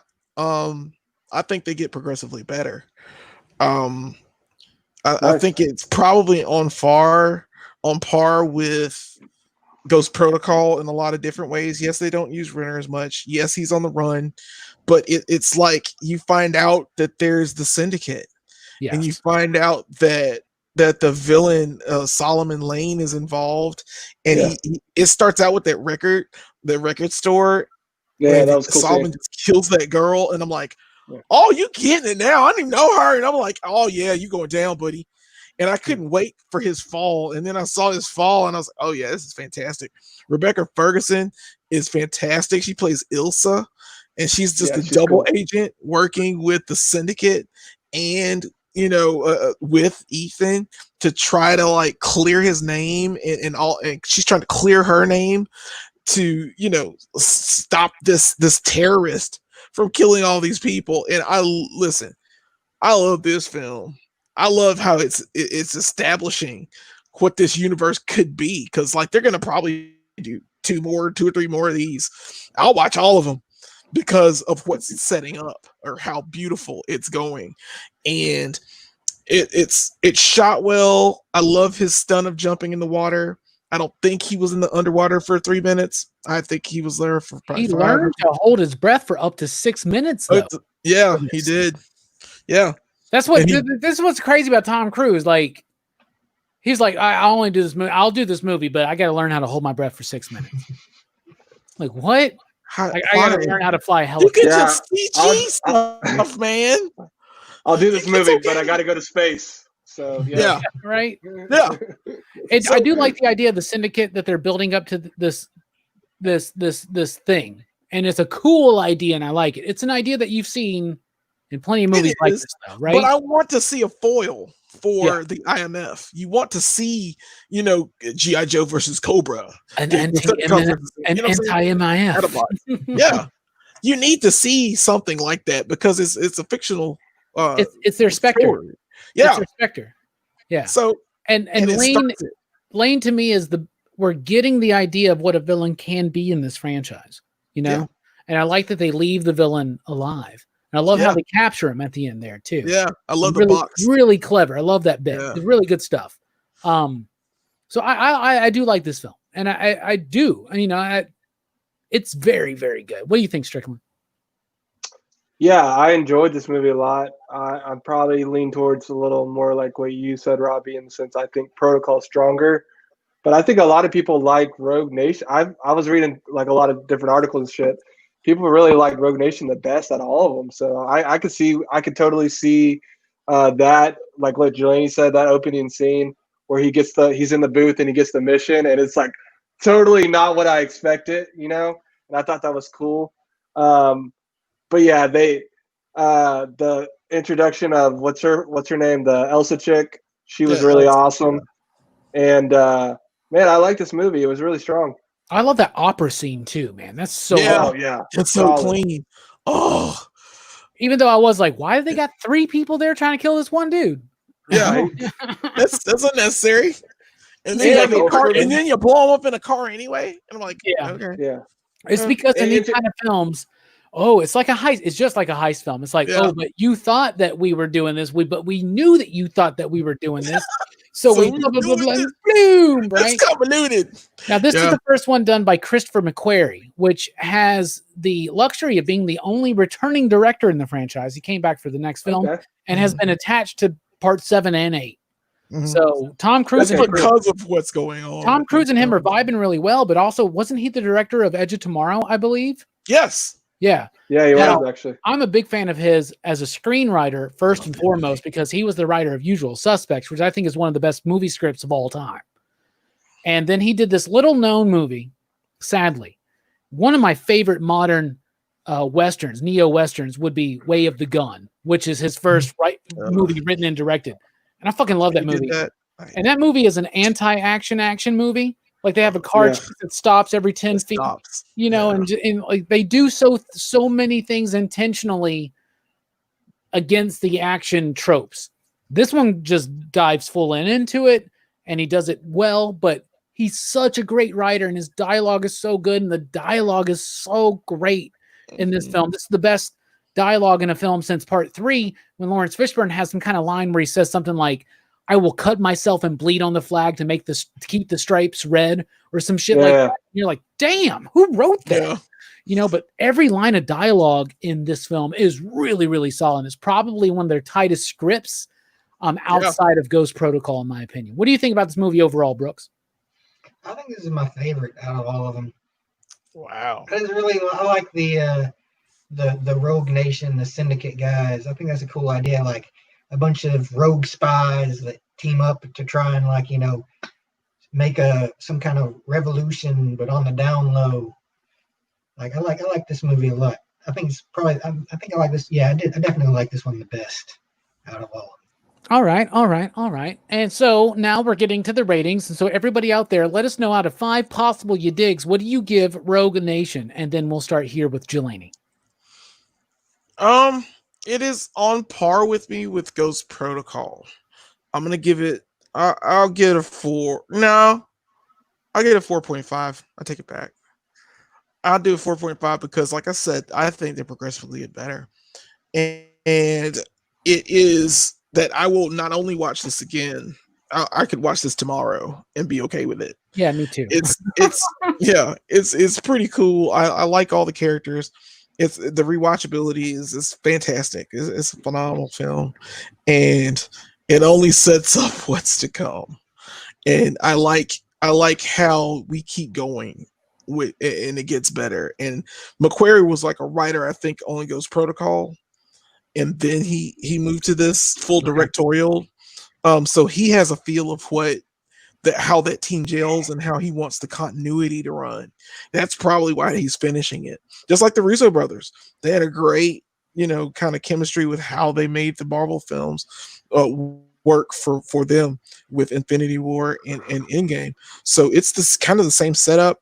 I really like the chemistry with everyone still. I mean, yeah, it is what it is. But yeah, this film is fantastic. I wouldn't trade it for the world. What about you, Jay Strick? Yeah, I think it's super impressive that a franchise keeps going and it gets better. That's a hard recipe, to capture. And I'll give it a 4-5 because I really did enjoy it. I didn't even mention the scene that I really liked at the end when Tom Cruise basically makes him take the bomb off because he's memorized information, or did he not? No. It's like, you can't kill me and you can't kill him, so you're going to negotiate with me. So I thought that was really cool. 4-5, man. Rogue Nation's solid. That's a tense scene, man, when Benji's at the table. I know, man. I was thinking for a second. I was like, no. I was like, if they kill him, I'll never watch another one of these damn movies ever. I said the same thing. Because out of all these movies, we're Benji, right? We're not like freaking Tom Cruise. We're just Benji. Yeah, Benji all the way. I think I'm Ving Rhames, but whatever. What about you, Brooks? What do you think? Speaking of Ving Rhames and being cool as silk, what about you, buddy? Are we doing ratings or just? Yeah, man. Where the fuck you been? We're doing ratings. I thought you did. Give us a rating. He said 4 or 5, man. Yeah, 4 or 5. I give it a 5. All right. Yeah. Perfect. One of those movies I can see myself watching on a regular basis. Nice. Yeah. All right. I'm gonna give it a 4. 4. Yeah. Really good film. I like it a lot. I wish what's her name would have come back from 4, and I wish that Jeremy Renner had more to do in this film. And I also wish they would have kept Alec Baldwin alive. Yeah. Really do wish they would have done that. Well, no, he is alive in this one. No, I was about to say, Brad, that's the next one. That's the next one. Never mind. Okay, so I like Alec Baldwin. You threw me off. As well. Yeah, I threw my. Yeah, I watched both of them last night. Yeah, I did too. I try to watch Rogue Nation Wednesday night after our stream, and I made an hour and I fell asleep. Not because it was boring, but because I was like, sure, I can watch this movie at 11:30 at night. No, not at my age. Can't do it. But yeah, I do like it. I think it's solid 4. Good solid 4. So 4, Jelani 4.5. 4.5 from Strickland, and a 5 from Brooks. Wow. Out there in the chat, Herminio giving it a 4. Fable giving it a 4. Sam Fett giving it a 4. Mike saying Sean Harris and Rebecca Ferguson, great additions to the cast. 5, you digs. I agree. I agree that Ferguson and Harris are both great additions to the cast. I just wish we could have kept some more of that dynamic from Ghost Protocol. I assume he means additions. Yeah. Okay. Yeah. The movie's called First Blood. And Samuel says 4, you dig. So yeah, we this is good. Some maybe less than Ghost Protocol, some more or at the same, but yeah, there you go. And then we get to Fallout, which came out just 2 years ago. Fallout. And the other thing, once again, one more time about Rogue Nation, literally hanging off a fucking plane as it's taking off. Are you fucking crazy? Yep. Well, if you didn't think Tom Cruise is crazy in Rogue Nation, you definitely think he's crazy in Fallout. Let's talk about Fallout. I loved Fallout. Fallout's absolutely amazing. The best role I have ever seen Henry Cavill play is in this film. Okay. The most brutal fights in a Mission Impossible movie in this film. The best overall action sequences. Talking about, if you look at action movies and you got some good sequences, and then you got some ones that are like, oh, that one didn't work, but this one did, and that's awesome. I've never seen a movie where every goddamn action scene is like maybe one of the best motorcycle chases we ever got. Maybe one of the best foot chases we ever got. Maybe one of the best fights we've ever got. I thought you would never give me a better bathroom fight than Eastern Promises when all this gang of Russian mafia is coming out of nude Viggo Mortensen. The bathroom fight in this movie blows me the fuck away, dude. I love that fight. I love Henry Cavill. I love the addition of Angela Bassett. Yeah. They kill Yeah, Alec she's kind of Baldwin. underutilized in this one, though, I think. She is, but they kill Alec Baldwin, so maybe she's back in the next one. I don't know. Kind of like Glenn Close in Guardians of the Galaxy. Yeah. She's just gone. But I like this film. I think the cast and crew do great. It's great to have Ferguson back. It's great to have Harris back as the villain. You actually have an ongoing story. You know what I'm saying now? And exactly. My favorite opening, and they all actually have good openings, even MI2. They all have great openings. My favorite opening is this one, where they trick that dude into thinking, because I'm right there with them. I'm like, they really did this? They did this. In fact, they probably call this movie Fallout just so that sells when you first watch this film. Because I'm like, damn, they took this movie deep. This dude, they get, I love it. They lose the plutonium because it starts off and you're like, oh, what a great heist. Oh yeah, they're getting the plutonium, and then they just fucking lose it because he won't let Luther die. That gives Luther a little bit. This is the most character we ever get from Luther. Luther's a cool squad dude, but he's got a lot to do. Hacker dude. He's got some shit to do in this one. And we were talking about Chris Stuckman. He said one of his favorite things was, you would never in your right mind, after reading the script for any Mission Impossible film, think that Ving Rhames should play this computer hacker character. But he plays it so damn well. One of my favorite lines from him, I don't remember what movie it's from. It's probably from 2 or 3, where he's like, dude, put a hole in my Versace. That was 2. That was in my 2. Yeah. But Fallout's great. Henry Cavill. Yeah. And I don't think it would work without the mustache, to be honest with you. So I forgive this movie for what it lights up in the handlebar mustache, I think. Yeah. Dude, when he's fighting in the bathroom, he like throws his fucking, he cocks his arms. He cocks his arms. Woo! I've never seen anyone cock like a Punch-Out character. Before. And he starts out, and you just think he's a henchman for the CIA. Then he actually winds up being one of the villains of the movie. Yeah. Oh my God. I loved it.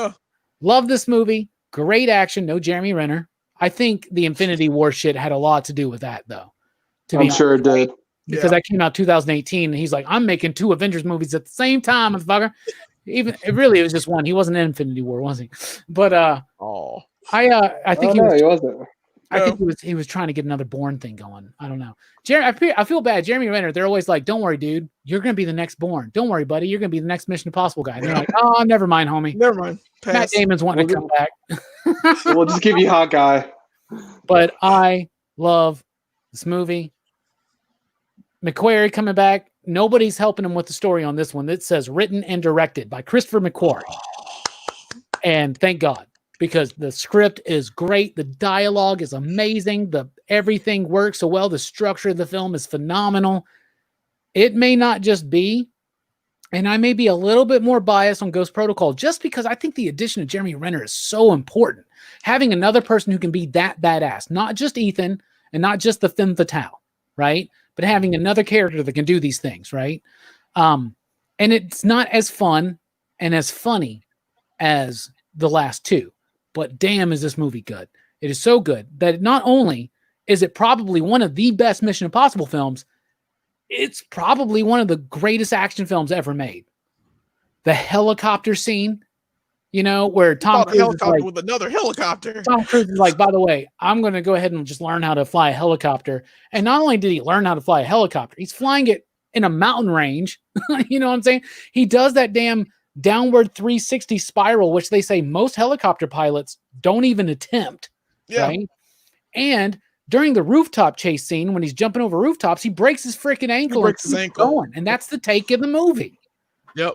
I love it. He goes in it, and you hear him go, ugh, yeah, and hobble, and you're like, oh God, he actually did that.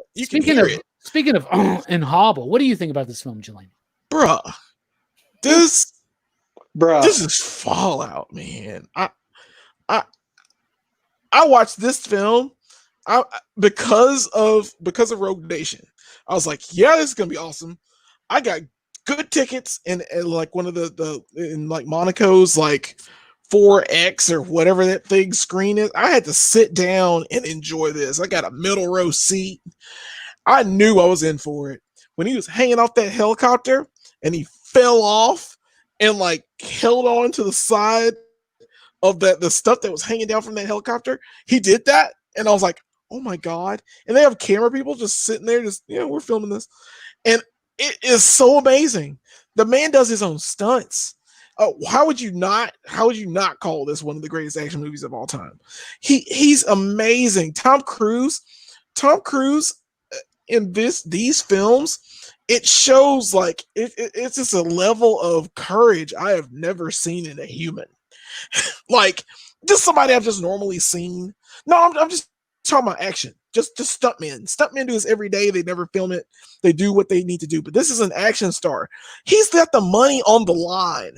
Like, they're paying him. And he's like, they're like, well, you can do a stuntman. Stuntmen can do this. You're the star of the film. I can't have you dying. But he's also the producer. And so he does whatever he wants. Yes. It's amazing. And I love the chemistry in this film. I love Henry Cavill. This is his best role. This is his best role I've ever seen him in. Better and than I've Superman. seen him way better than Superman. Yeah. I'm glad they CGI'd his stupid face on the stupid face on him. It's fine. Now I know why he wouldn't shave that damn mustache. Yeah, exactly. And that's why. And it was worth it. Totally worth it. I loved all the fight scenes. I love the bike chase. Rebecca Ferguson is great in this still. It all comes back to the first movie. They brought it back, so it's a complete series. It's there's so many instances that come back to the first film of how Ethan Hunt has grown into this like super spy. Yeah. Like, he was already that, but he turned from a protege to, like, he may as well be. I think he might be running the IMF the way it's going. It's just they need these films to keep going. I want to see, how he would grow, because he's a man that can never be caught. He was in jail in Rogue Nation, for 2 years or something? Yeah. Just because. I forgot about that jailbreak scene is great. It's fantastic. That's what I'm saying. And these movies get better. But I'm done. I'm sorry. It's great. No, we're mimicking Tom Cruise and the security footage from. Oh yeah. I wasn't telling you. I forgot. It was like, wrap it up. I'm doing the No. I'm doing the camera scene. The camera scene. Sorry, but it's one of my favorite films. It brings everything back to the first film.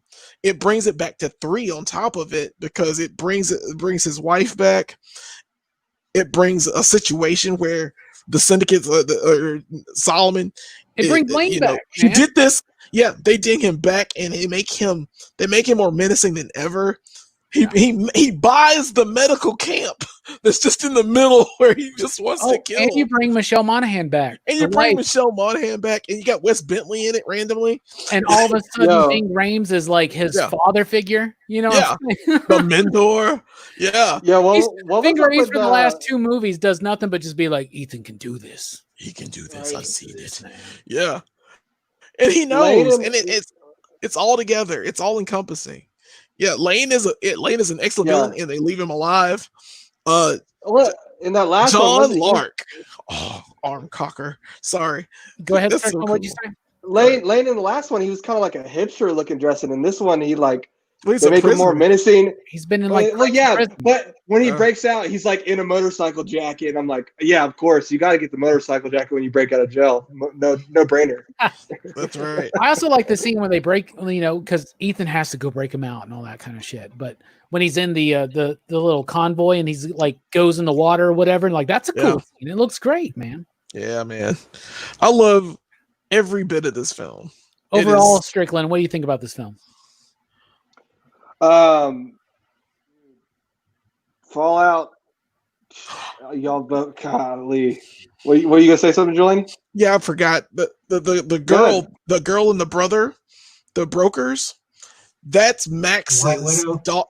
Yeah, the White Widow. She's Max's from the first film's daughter and son, and that it brings it back too. I was like, wow. I liked, you remember Max from the first film. Yeah. Max. Yeah. So there's so many little. Max is the lady, Maxine, who sold the file. They were selling the files to Job. And number one. Oh, and she was the lady on the train. She's one of my favorite characters in the first movie too. Yeah. and she's Max, and Max is, I forgot who she's played by. She's a great actress, but she's on the train and whatnot. But they make a deal to be like, they're like informants in the underworld, and they work for the government. So they're like, she's kind of like a liaison. So they made the White Widow the same way because that's her daughter. They're like the Merovingian from the Matrix, man. Yeah. So that's what they do. And that's, this film brings it all to the, you know what I'm saying? It brings it all back. They're the Zodiac of Masters of the Universe. You know what I'm saying? The neutral party that's playing all sides. All sides. Yeah. It's really cool. But I'm sorry. Go ahead, Strick. Yeah, continue on, Strick. I'm sorry, dude. No, I was, dude. Mission Impossible Fallout. Dude. I'm on our telling you. friendship, this movie's on bad. Our friendship, this movie is my favorite out of the whole franchise. This movie is 100%. soda pop, baby. It's 100% soda pop, man. Soda pop. Dude, It's 10 soda for 10. Pop. Soda pop. 10 for 10, Henry Cavill would smash, dude. He is so attractive in this. Like, no, dude. I kept thinking this whole movie, I'm like, why is he so... Is it the mustache? I don't know what it is.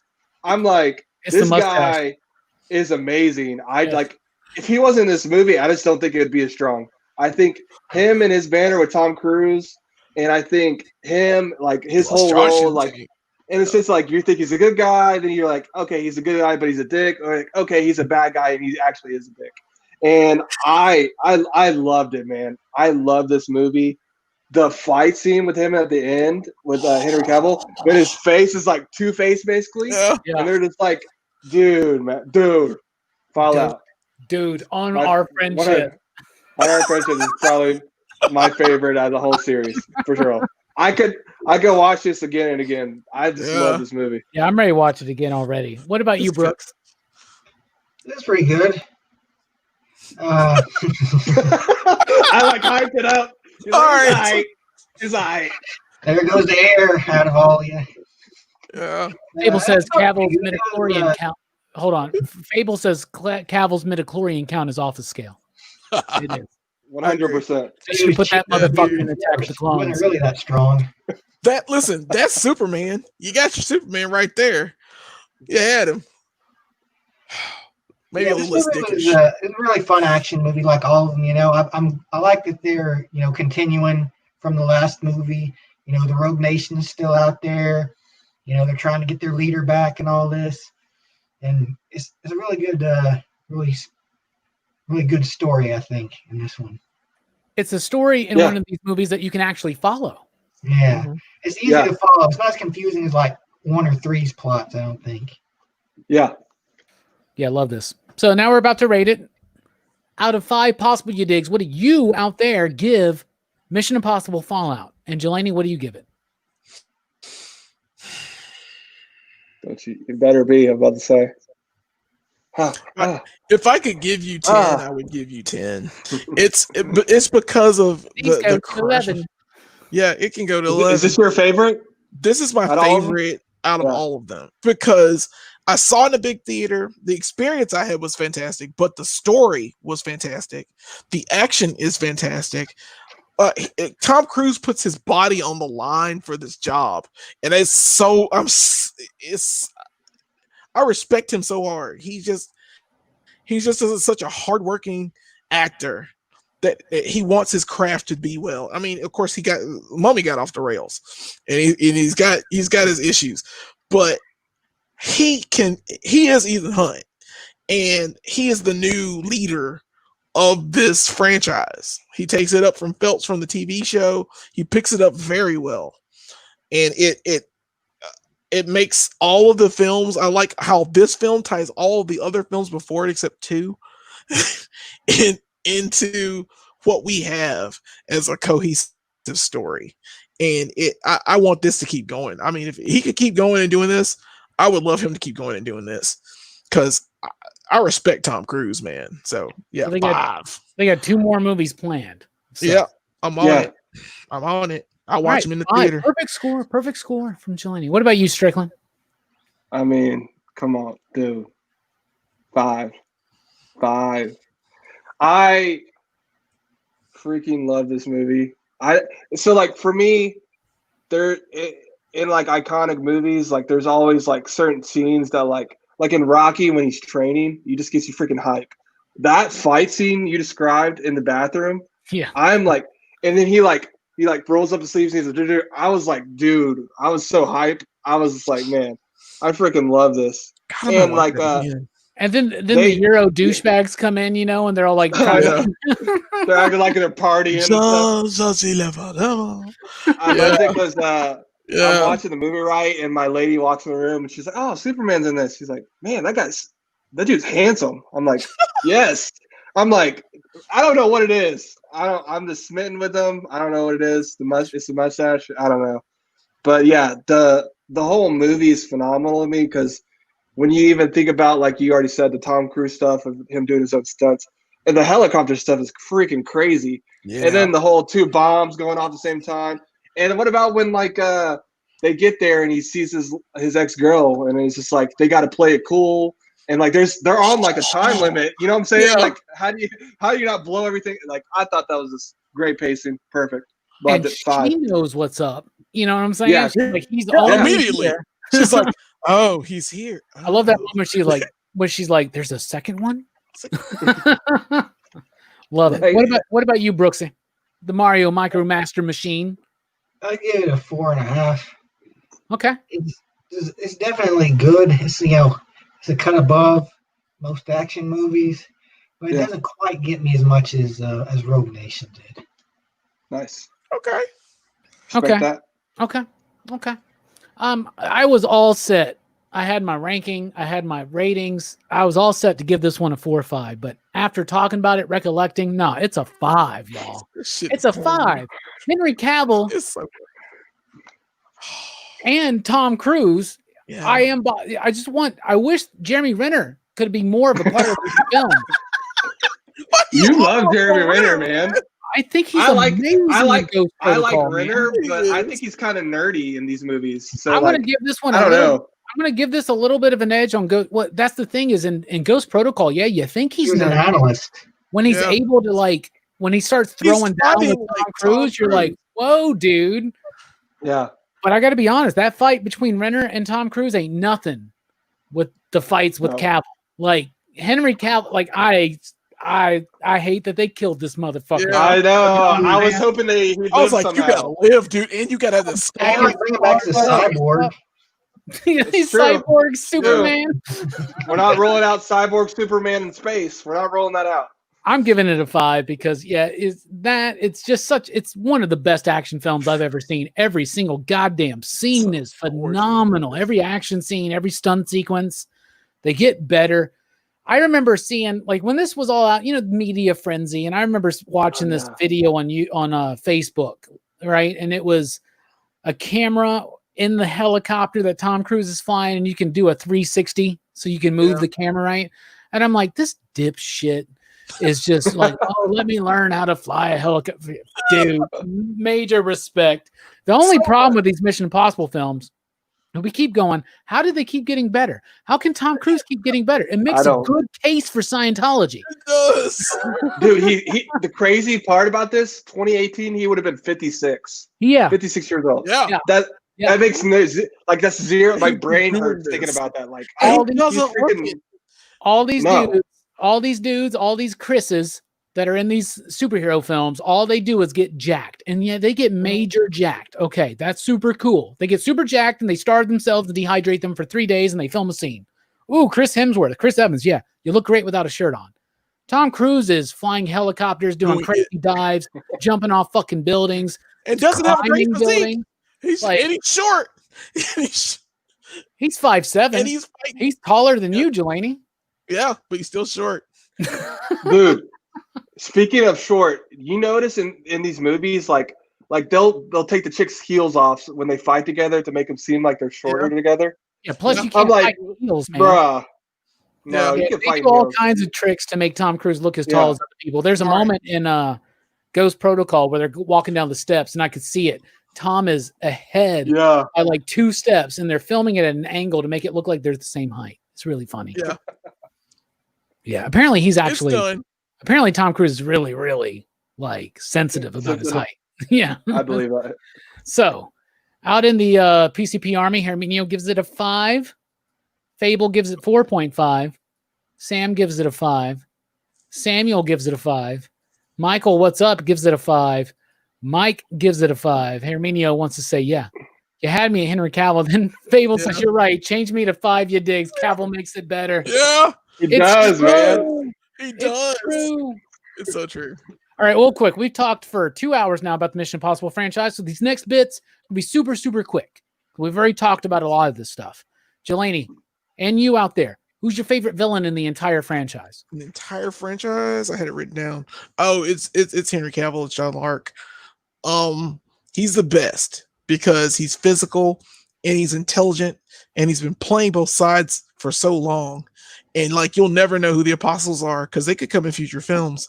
But I think they lost a huge apostle in Henry Cavill. He is the best. I ranked them. I just said Lark, and then I go with Phelps because Phelps he's the original leader of the Mission Impossible IMF team.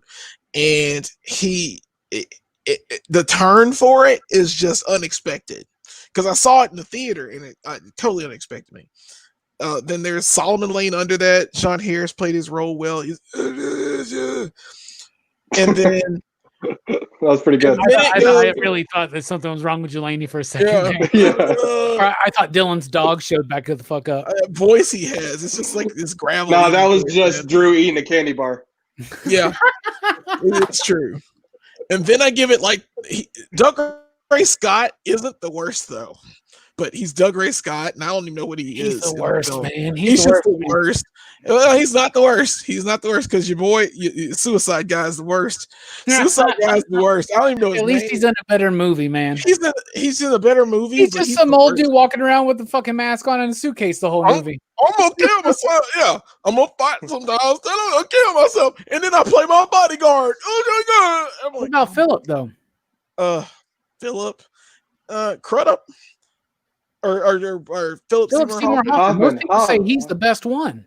He's not really to me. He's okay. His villain's not because he's misused. Yeah. He's there. He's menacing, but he's misused. And like I said, 3 is one of my least favorite films. It's just like he's a guy trying to get a thing so he can do a thing for some people, and it's whatever. What's your name? What's your name? Yeah. So. John, I'm sorry, I didn't mean to rank them like that and take all the villains away, but do you love John somebody? Lark is the best. Do you love anybody? Yeah, you took all the villains, you asshole. Do you love anybody? I'm going to kill him. I'm going to find him. I'm going to kill him. That's all he did. I'm badass. I'm not going to show you how I'm badass. I'm just badass. At the end of the film, I'm going to hold my own against. I believe that Henry Cavill could hold his own against Tom Cruise. Not Seymour. Yeah, not at all. I'm right there with you. It's Henry Cavill. I do want to give a major props to Solomon Lane because at the beginning of Rogue Nation, you don't know who he is yet, but he has a distinctive look. And then as that movie progresses, you get more intense on him, on why he's doing what he's doing. And he's full on in Fallout. But they needed to keep Henry Cavill alive. You kill Lane in that film, but you keep Cavill alive. Yeah. And there's a piece of me that's like, maybe he survived. And then you rewatch the ending and you're like, no, he's dead. No, his body blew up. Like Brooks said, the only way he's coming back is as a cyborg. So I'm going Cavill. What about you, Jay Strick? Yeah, I mean, Cavill is the obvious answer, so I'll switch it up. I really did enjoy Lane because for me, he was stronger than all the other ones. I guess he's technically the main villain in Fallout, right? And the things that he did, to progress what he thought was right, killing the airplane to kill one person, the buildings knocking down. I just thought that's heavy stuff, man. So that made him pretty villainous to me. So I'll go with Lane. What about you, Brooks? I think Lane was my favorite because I kind of sympathize with him in a way because I see like the idea like how it would be good to have this kind of like rogue spy nation to kind of keep these like super powerful guys in check if it's used in the right way. But at the same time, it's like, they're trying to start a revolution, which, is kind of necessary. And, Tom Cruise and his team, they're kind of like trying to defend the status quo. Yeah. So in a way, you could kind of flip it around to where he could be the hero and from a certain perspective, but he's also like, he's very callous. He doesn't care about how many people he kills, whereas Tom Cruise and his guys, they're about, keeping people safe, where he's more about, who cares as long as the ends justify the means, Yeah. But I think he's probably the most well-developed villain too. Herminio says Henry Cavill. Come on. Arms, son. He cocks his arms. All right. Next one, real quick. Who is your favorite outside of Ethan Hunt? Who's your favorite team member good guy? I'll start because I think everybody's going to say probably the same few. So I'll start and say Ving Rhames is Luther. Absolutely amazing. He's in every single movie, and thank God for that. He's only in some for a little bit, but when he's in there, he's great. And like I said, fool put a hole in my Versace. What about you, Jelani? I'm gonna go with Benji. I like Simon Pegg. He's great, and the fact that they included him in an action movie and he's growing on his own, not just as a comedic foil, he's also an action star. We got to give him a lot of credit to the success of this franchise, because when he shows up, it gets a lot better. It gets a lot better. He needs to be there. He's got a great dynamic with Tom Cruise. Yeah, I'd like to see them remake some Abbott and Costello shit. That would, they play well together. They play really well together. And I like him. I would give runner up to Luther, of course, because he's in every film. But, I just wish he got to do more Luther. Yeah. What about you, Jay Strick? I'll go Jane from Ghost Protocol. I really enjoyed her. She's great because I just crush on certain characters, but I was crushing on her. She's gorgeous and she's badass, and she doesn't fall under Tom Cruise spell, and she beats the shit out of that assassin chick. So I would say the same thing about in that movie. Do what? The gold dress. Yeah, I can't hear you. Yes. Sarah Ferguson or Rebecca Ferguson. Yeah, okay. Yeah, that dress was fire. Yeah, she was awesome. Yeah, it was fire. It was. Is that your pick? Is that your pick, bro? No. Who's your pick? I like Ilsa Faust, actually.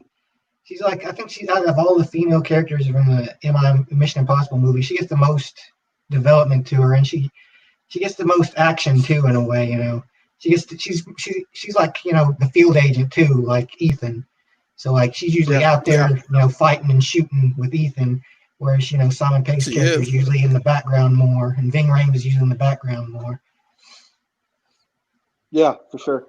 All right, absolutely. And you out there, join in. Let us know who your favorite team member is, and let me give one more shout out to Jeremy Renner, an amazing in Ghost Protocol. Okay, and the final one before we get to our official rankings. What's your favorite stunt and/or action scene? Like stunt action scene is basically the same thing. What's your favorite one in the end? And there's some crazy ones. They really start getting crazy at 4 on. What's your favorite action scene and stunt, Jelani?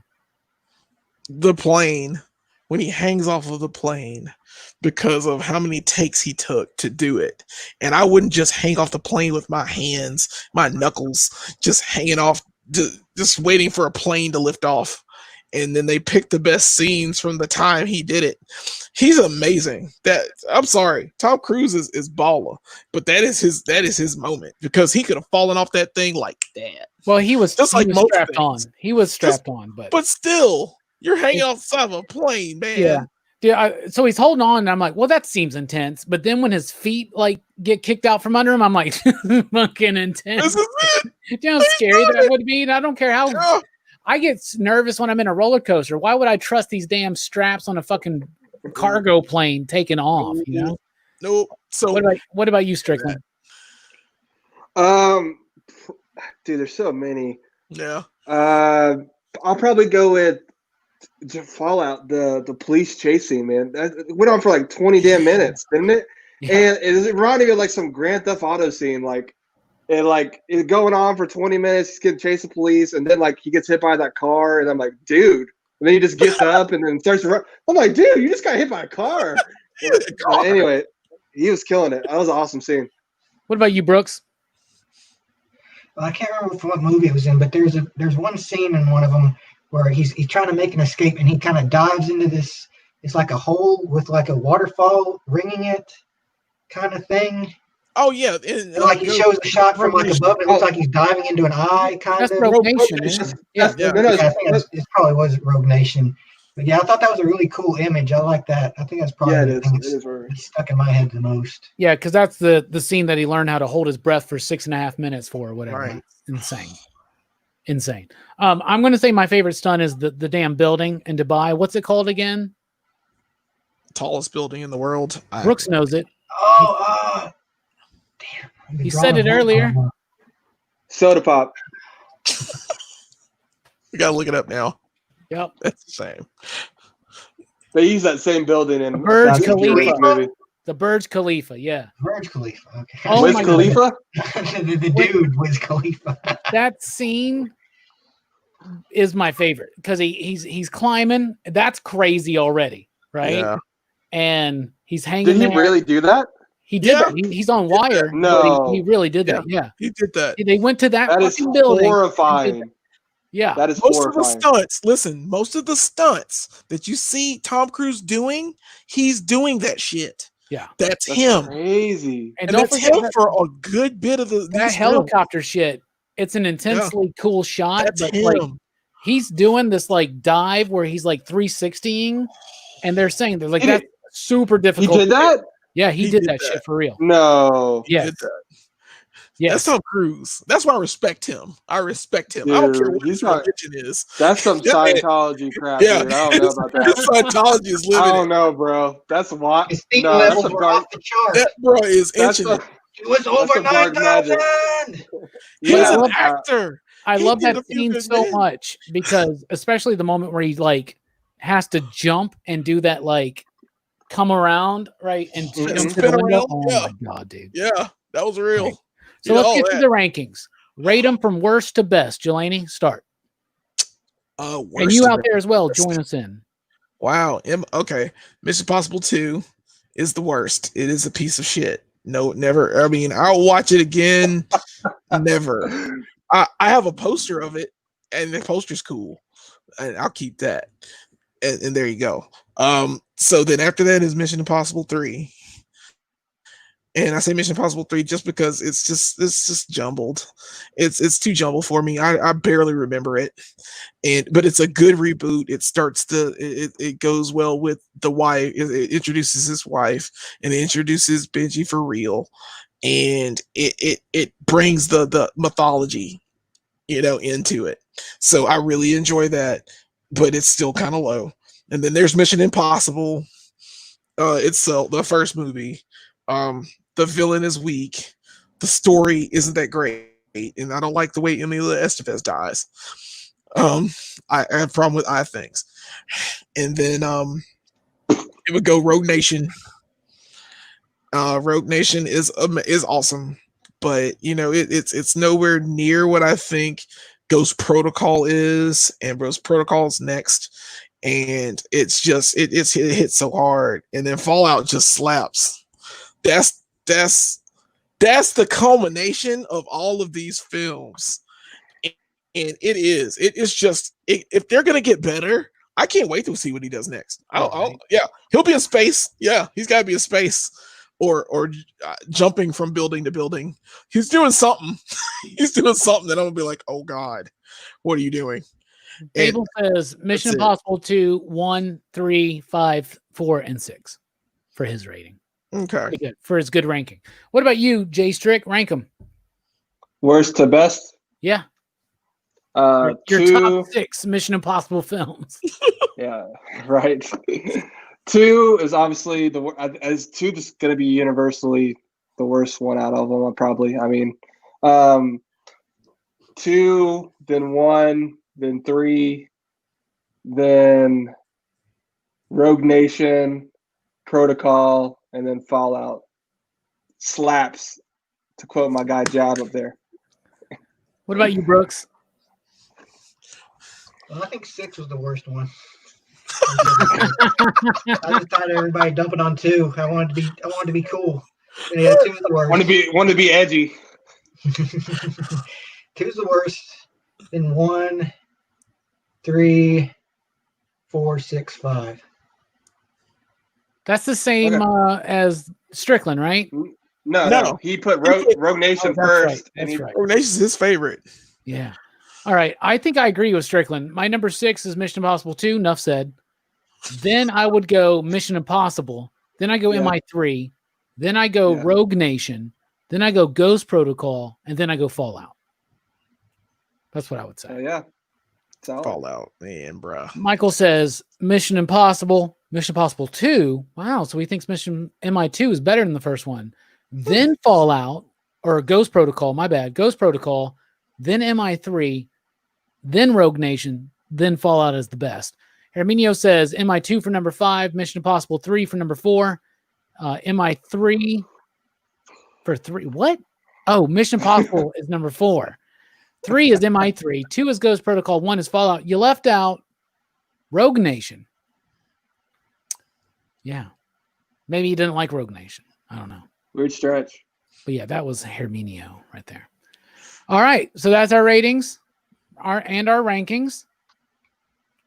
That's what we thought. That brings the end to the Mission Impossible thing. So real quick, overall thoughts, final thoughts on Mission Impossible, Jelani. Mad respect to Tom Cruise. Mad respect to everybody involved in these films. I would say from 3 on, they are fantastic. I hope the continuity continues the way it's going, because they did a great reboot to start this up again and actually make a team. And I like how the team dynamic goes. I hope they change it up some. You know, you get Luther again, but you get some more people. You know, I want you to switch it up. I know that Rebecca Ferguson will probably be in the other films going forward. So, you know, I hope she's in it, but you know, they might kill her. I don't know. I like the way these are going. So hopefully we'll get better ones as we progress. I just don't think we're going to get through the end of this franchise before they kill Luther. I guarantee you. Yeah, they're going to kill him. Happen at the beginning of a fucking movie. Yeah, I was about to say it's going to be an opening scene. Yeah. Final thoughts, Strickland, on Mission Impossible.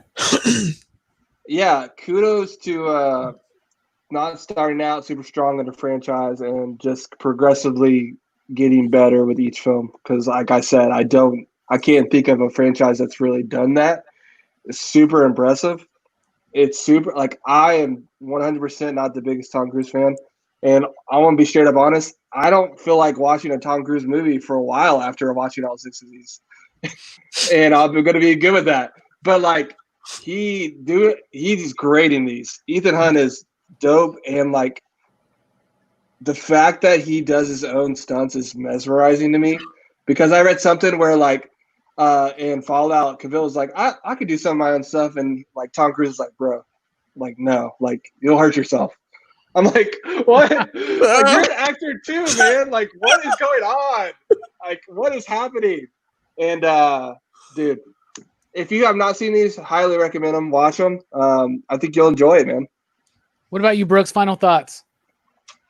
Yeah, I wasn't going into this expecting to like these movies as much as I did. Same. I wasn't a real big fan of the series. And, yeah, I knew about it, but I didn't really know much about it. And, you know, I was not a terrible fan of Tom Cruise. I mean, I like him in most of the stuff he's in, but he's not someone I'm like, ooh, I got to see this Tom Cruise movie, you know? Yeah. Right. But these movies are really good, and I can see why they have such a large fan base. Yeah. It's rare these days to get really good action movies like this. Yeah, I agree. I would say that if you watch one and then you watch 2 and you stop watching them, like, that's completely understandable. 100%. I'm glad they managed to pull out of that dive. Yeah. Because if that come out nowadays, that'd be a dead franchise. But even if you don't want to go through the shit, you could really just start with Ghost Protocol, and you'll have a great action trilogy right there. And I love these films so much; they're really good. And Drew, thank you so much for insistently nagging at me to watch these films. It may have taken a few years, but we did it, and I'm glad we did it. And there you go. Mission Impossible, everybody. Wow. Action Fest 2020 is on hiatus next week because we're going to be covering next Friday a 5-year promise fulfilled. The very first movie review we ever did 5 years ago tomorrow, July 4th, actually, was Friday. So now we're going to do next Friday. That's next week. The week after that, the winner of the Stallone poll, which is Demolition Man. And the week after that, Strickland, I hate to break it to you, but we're doing a Tom Cruise action movie poll. So you'll have to watch another Tom Cruise movie. Oh, really? Yeah. Jack Reacher. Jack Reacher. I thought we were doing Bourne. Yeah. We're doing Bourne later. Yeah. We're doing all the Bournes? Bourne's on its way. Yeah, Bourne's on its way. So that's what we think. And that's the Mission Impossible bit. However, we've got show and tell coming right up after a quick intermission. Anybody that wants to stick around, please do so. But I got to take a whiz. I've held it for over 2 hours. My man. I think I'm gonna go too. Enjoy yourselves. Yeah. Intermission. Pull a snack. Relax.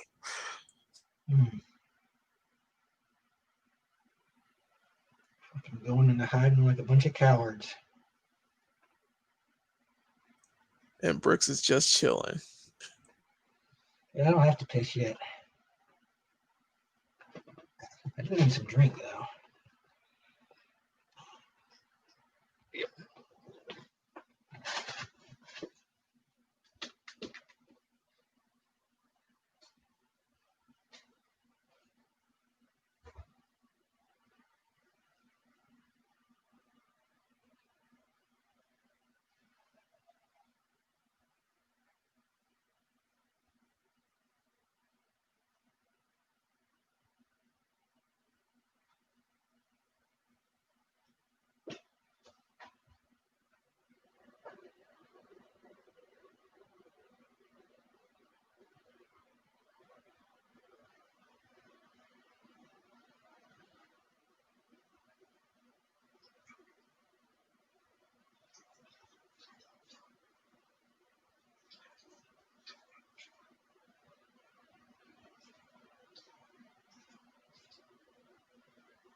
No, everybody just left.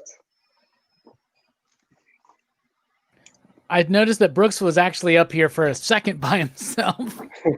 I think he was like, the pressure.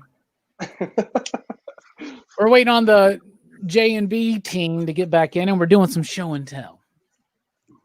Yo, Pringles sponsor PCP. Shit, Pringles.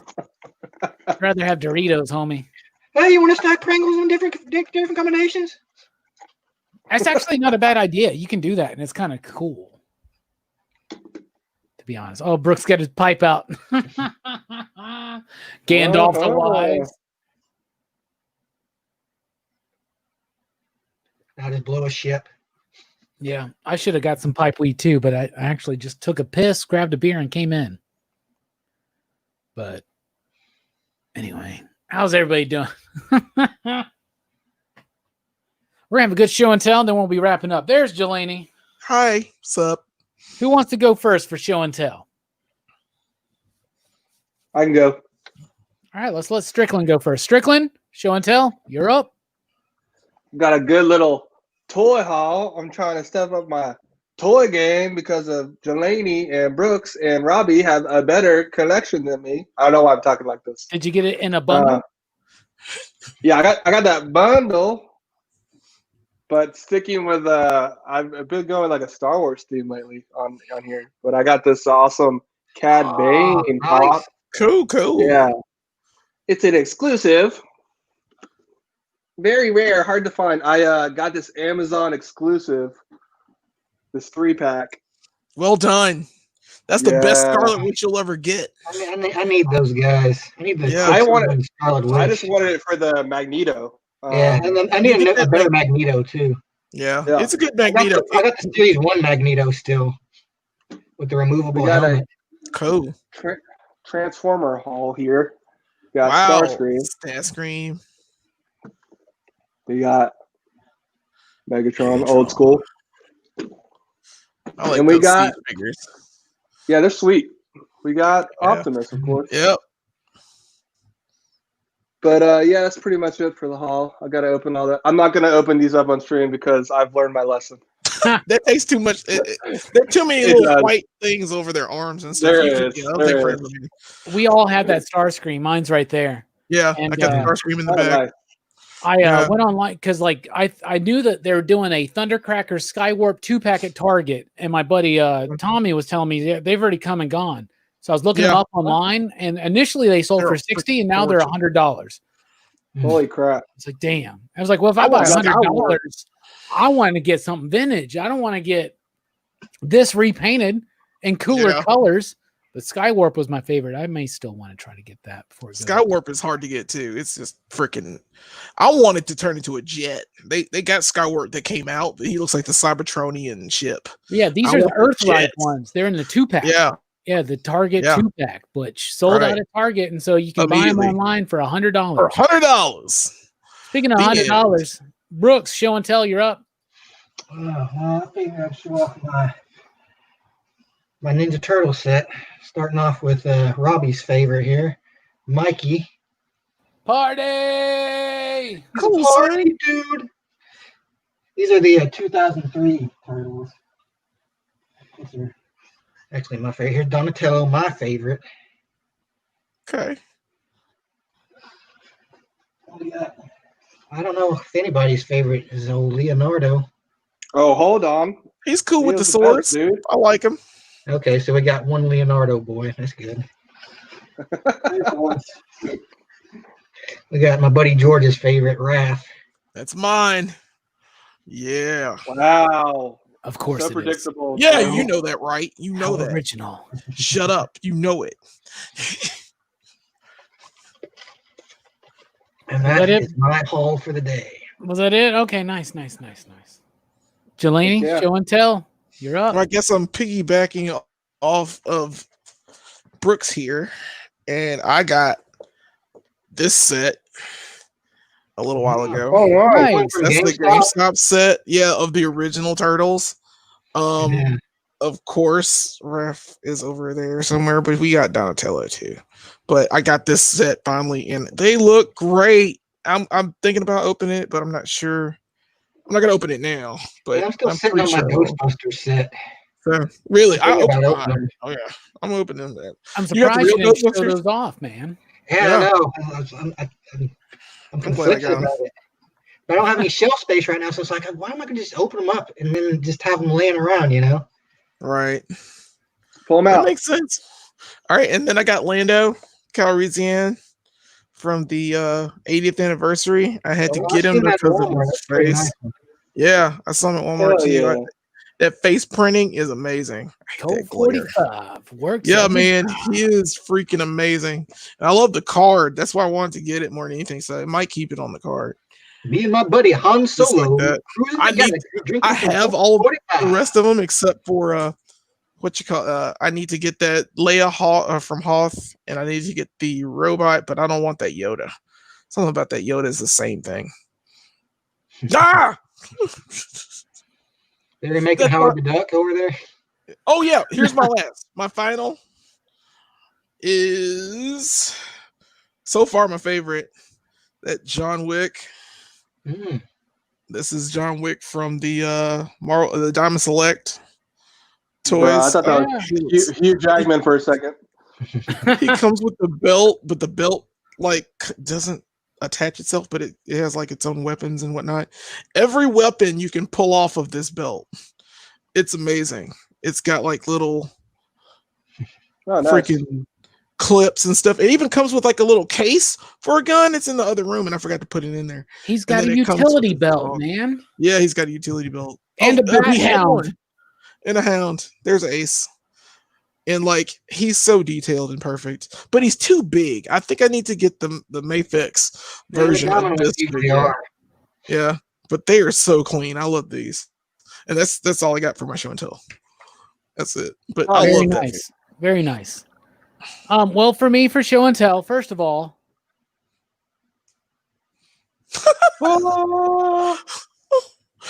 it's gorgeous. Snake Mountain. Snake And Mountain. the snake. And the microphone works.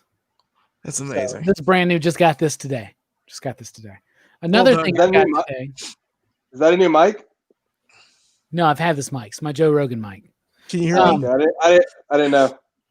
I got this in the mail today from Hero and the Kid because a few weeks ago, I won a contest on their channel, which if you haven't subscribed to Hero and the Kid, do so. They're going to be joining us on Rockin Robbie Live in a few weeks. Cool. But I'm excited to see what this is because it got delivered apparently and somehow sent back to them, right? So I think it's because they put Bills instead of Billups. I don't know, but they changed it and it came today. So I'm going to open this up and see what's in. I have no idea what's in here, y'all. Let's do it. What's in the box? It's in the box. What's in the box? Let's open it up. They taped it very well. I like they get a note on it that says "Do not bend," and I'm like opening it like this. I don't know what's in here, but I do know that Hero and the Kid, Will and Sean, they know what they're doing right now, you know? So let's see. Very, very well packaged, first of all. I will say that. I'm excited to see what's in here. It could be literally anything. It could be a bunch of shit comics. Yeah. It could. Yeah. Surprise. It's like all the X-Men #1s. Yeah. I'd be cool with that. Actually. I was about to say I kind of want those. I have all of them. Another layer of protection. Jesus. Wow. What is this thing? Damn.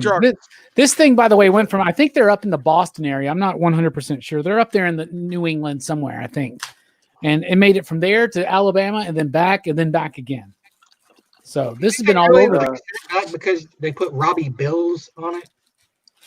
Who knows? Probably. There's no Robbie Bills here. Then they're all taped together. Wow. First thing I see on the front is a Batman Curse of the White Knight #1. Nice. That's cool. It looks like there's 1, 2, 3, 4, 5 comic books in here sent to me for free, all because I guessed the correct number on one of their Sunday sit downs. It was one where God Tank was on there, and it was like literally my I don't know. Everybody just kept guessing the same numbers, but then I was the first to say 11, I guess. Okay. So let's see so we got the Batman White Knight, Curse the White Knight #1. Cool. That's cool. Then we've got a Venom 23 Scotty Young variant. What? Which I actually gave mine to Dylan. So now it's really cool to have one. I've got an American Gods #1 David Mack cover. Hell yeah. Wow. I have love that me some cover. David Mack. I love Love that me. American Gods. Yeah. Oh, hell yeah. Look at this. Look at this. It's a Thor 371 Walt Simonson cover. Nice. That's cool. That is And cool. this looks to be, it's the Lee and Yuk variant of Thor #2. Look at that. Oh, crap. the That's Donny nice. Cates one. That's super freaking Yeah. cool, man. That is cool. So, an unboxing of a contest from Hero and the Kid and a Snake Mountain, which if you notice, I got some, I got Skeletor up there and I got 2 of the Snake Men because it's Snake so Mountain. cool. There's Spike and there's Rambo with the power sword. And it's Rambo's trying to attack Snake Mountain. And also for some reason there's Joker. I couldn't get a Motu figure up there with the angle, but how do you top a Snake Mountain and a Hero and the Kid haul, right? Oh! That's oh. I don't know if you guys know what this is, but this is Castle Grayskull. Oh. I've never owned Castle Grayskull. Me neither. I had a Snake Mountain when I was a kid, but I never had a Castle Grayskull. And y'all, right there. You did it, man. You did it. You topped yourself. It's missing all of its cardboard cutouts. It's missing all of its stickers, and it's missing the string. But we got repros of the stickers and the cardboard cutouts on their way, and I just need to get a string. And y'all. And by the way, the PCP Army paid for that. That is amazing. Nice. So I got to say one thing to the PCP Army, and y'all know what's coming. Y'all ready for this?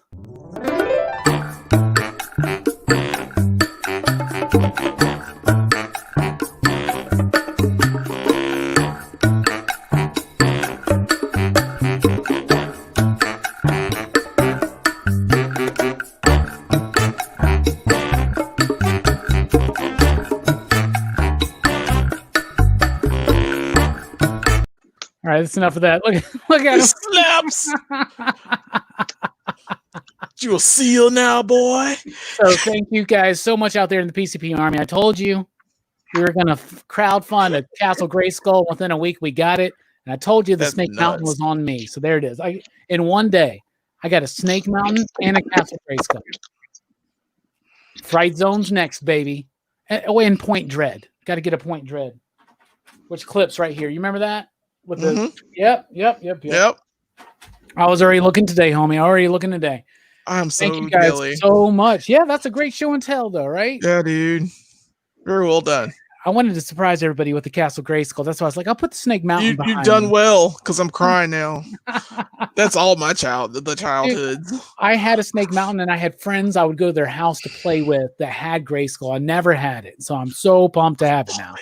It is going to be a permanent fixture in my backdrop. I guarantee you. Like it's a perfect once you get it done. Yeah. It's a carrying case for your figures. It's a display piece for your figure, and it's a badass play set with a lot of play features. And this one, I know it's not as popular, but y'all, Snake Mountain's one of my favorites too. The microphone works. I am pumped to have That's awesome. It does work. I can attest. Yeah, you saw me at the shop when I was trying it out, right? Yeah, you're doing like a Skeletor voice with it. I'll get you, He-Man. It's pretty good. That happened a lot with me when I was growing up. I remember I had the sewer play set for TMNT, but I would always go to our buddy George's house to play with the Technodrome because he had that. Yeah. That's another piece I would like to get together, but I was like, I got it. If I'm going to focus, I need to focus on my Motu shit. And I'll just get the turtle stuff as it happens to come in. And y'all, there's not a new toy haul this week because I bought these two, right? But the next toy haul is another impressive vintage Motu and TMNT, and it's the most impressive TMNT toy haul that's going to happen. Y'all just wait for that. Anyway, that's the show. Cool.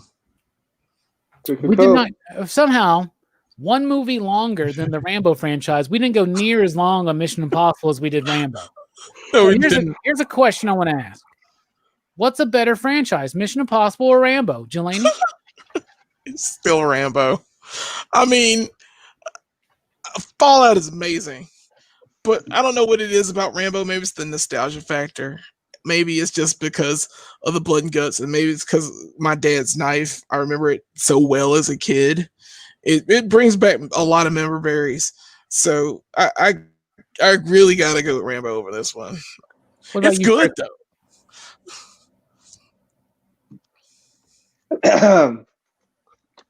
They drew first, but not me. Rambo. What the fuck, mate? What the fuck? That's what you get for trespassing into fucking the syndicate. What about you, Brooks? Yeah, I think Rambo's a little better. Not by a whole lot. They're different. They're like, and I think, given that these movies are going to keep going on, they could eventually surpass Rambo just from sheer number of good movies. Sure. Yeah. Sure. But as it stands, I'd still say Rambo beats out the amount of movies. Could you imagine a Rambo movie with Tom Cruise in it? That'd be oh my god. He'd be fucking jumping. He'd be literally like, I'm going to dive from the moon to the earth. Well, we're going free drop. It's like, we're going back to Burma, and you're actually going to blow my legs off in this scene, okay? Yeah. Oh my Shoot goodness. me with the 50 cal. I'm right there with y'all, Rambo. It's Rambo. I'm Rambo. You guys know Rambo, man. it's the reason why we kicked off Action Fest with Rambo. It's Rambo. Very glad we did Mission Impossible. Really, really am. So thank you guys so much for joining us out there in the PCP Army. Thank you, Jelani. Thank you, Strickland. Thank you, Brooks. And thank me as well. And thank you for celebrating 5 years with us. We'll be doing it all week long. No, all year. Yeah, all year. All goddamn year. Anyway, we really do appreciate it. We are dipping out tonight, but y'all have a good one. And we're going to leave you one more time because I spent some time this afternoon on this damn video. So y'all have a good one. Thanks for rocking with us. And your mission, should you choose to accept it? No, I should have actually started the show this way. Oh, by the way, all of your Blu-rays melted after I watched them. It's weird. Yeah. Smoke, man. I like it. So I guess what I should say is thank you guys for rocking with us. This video will self-destruct in 5 seconds.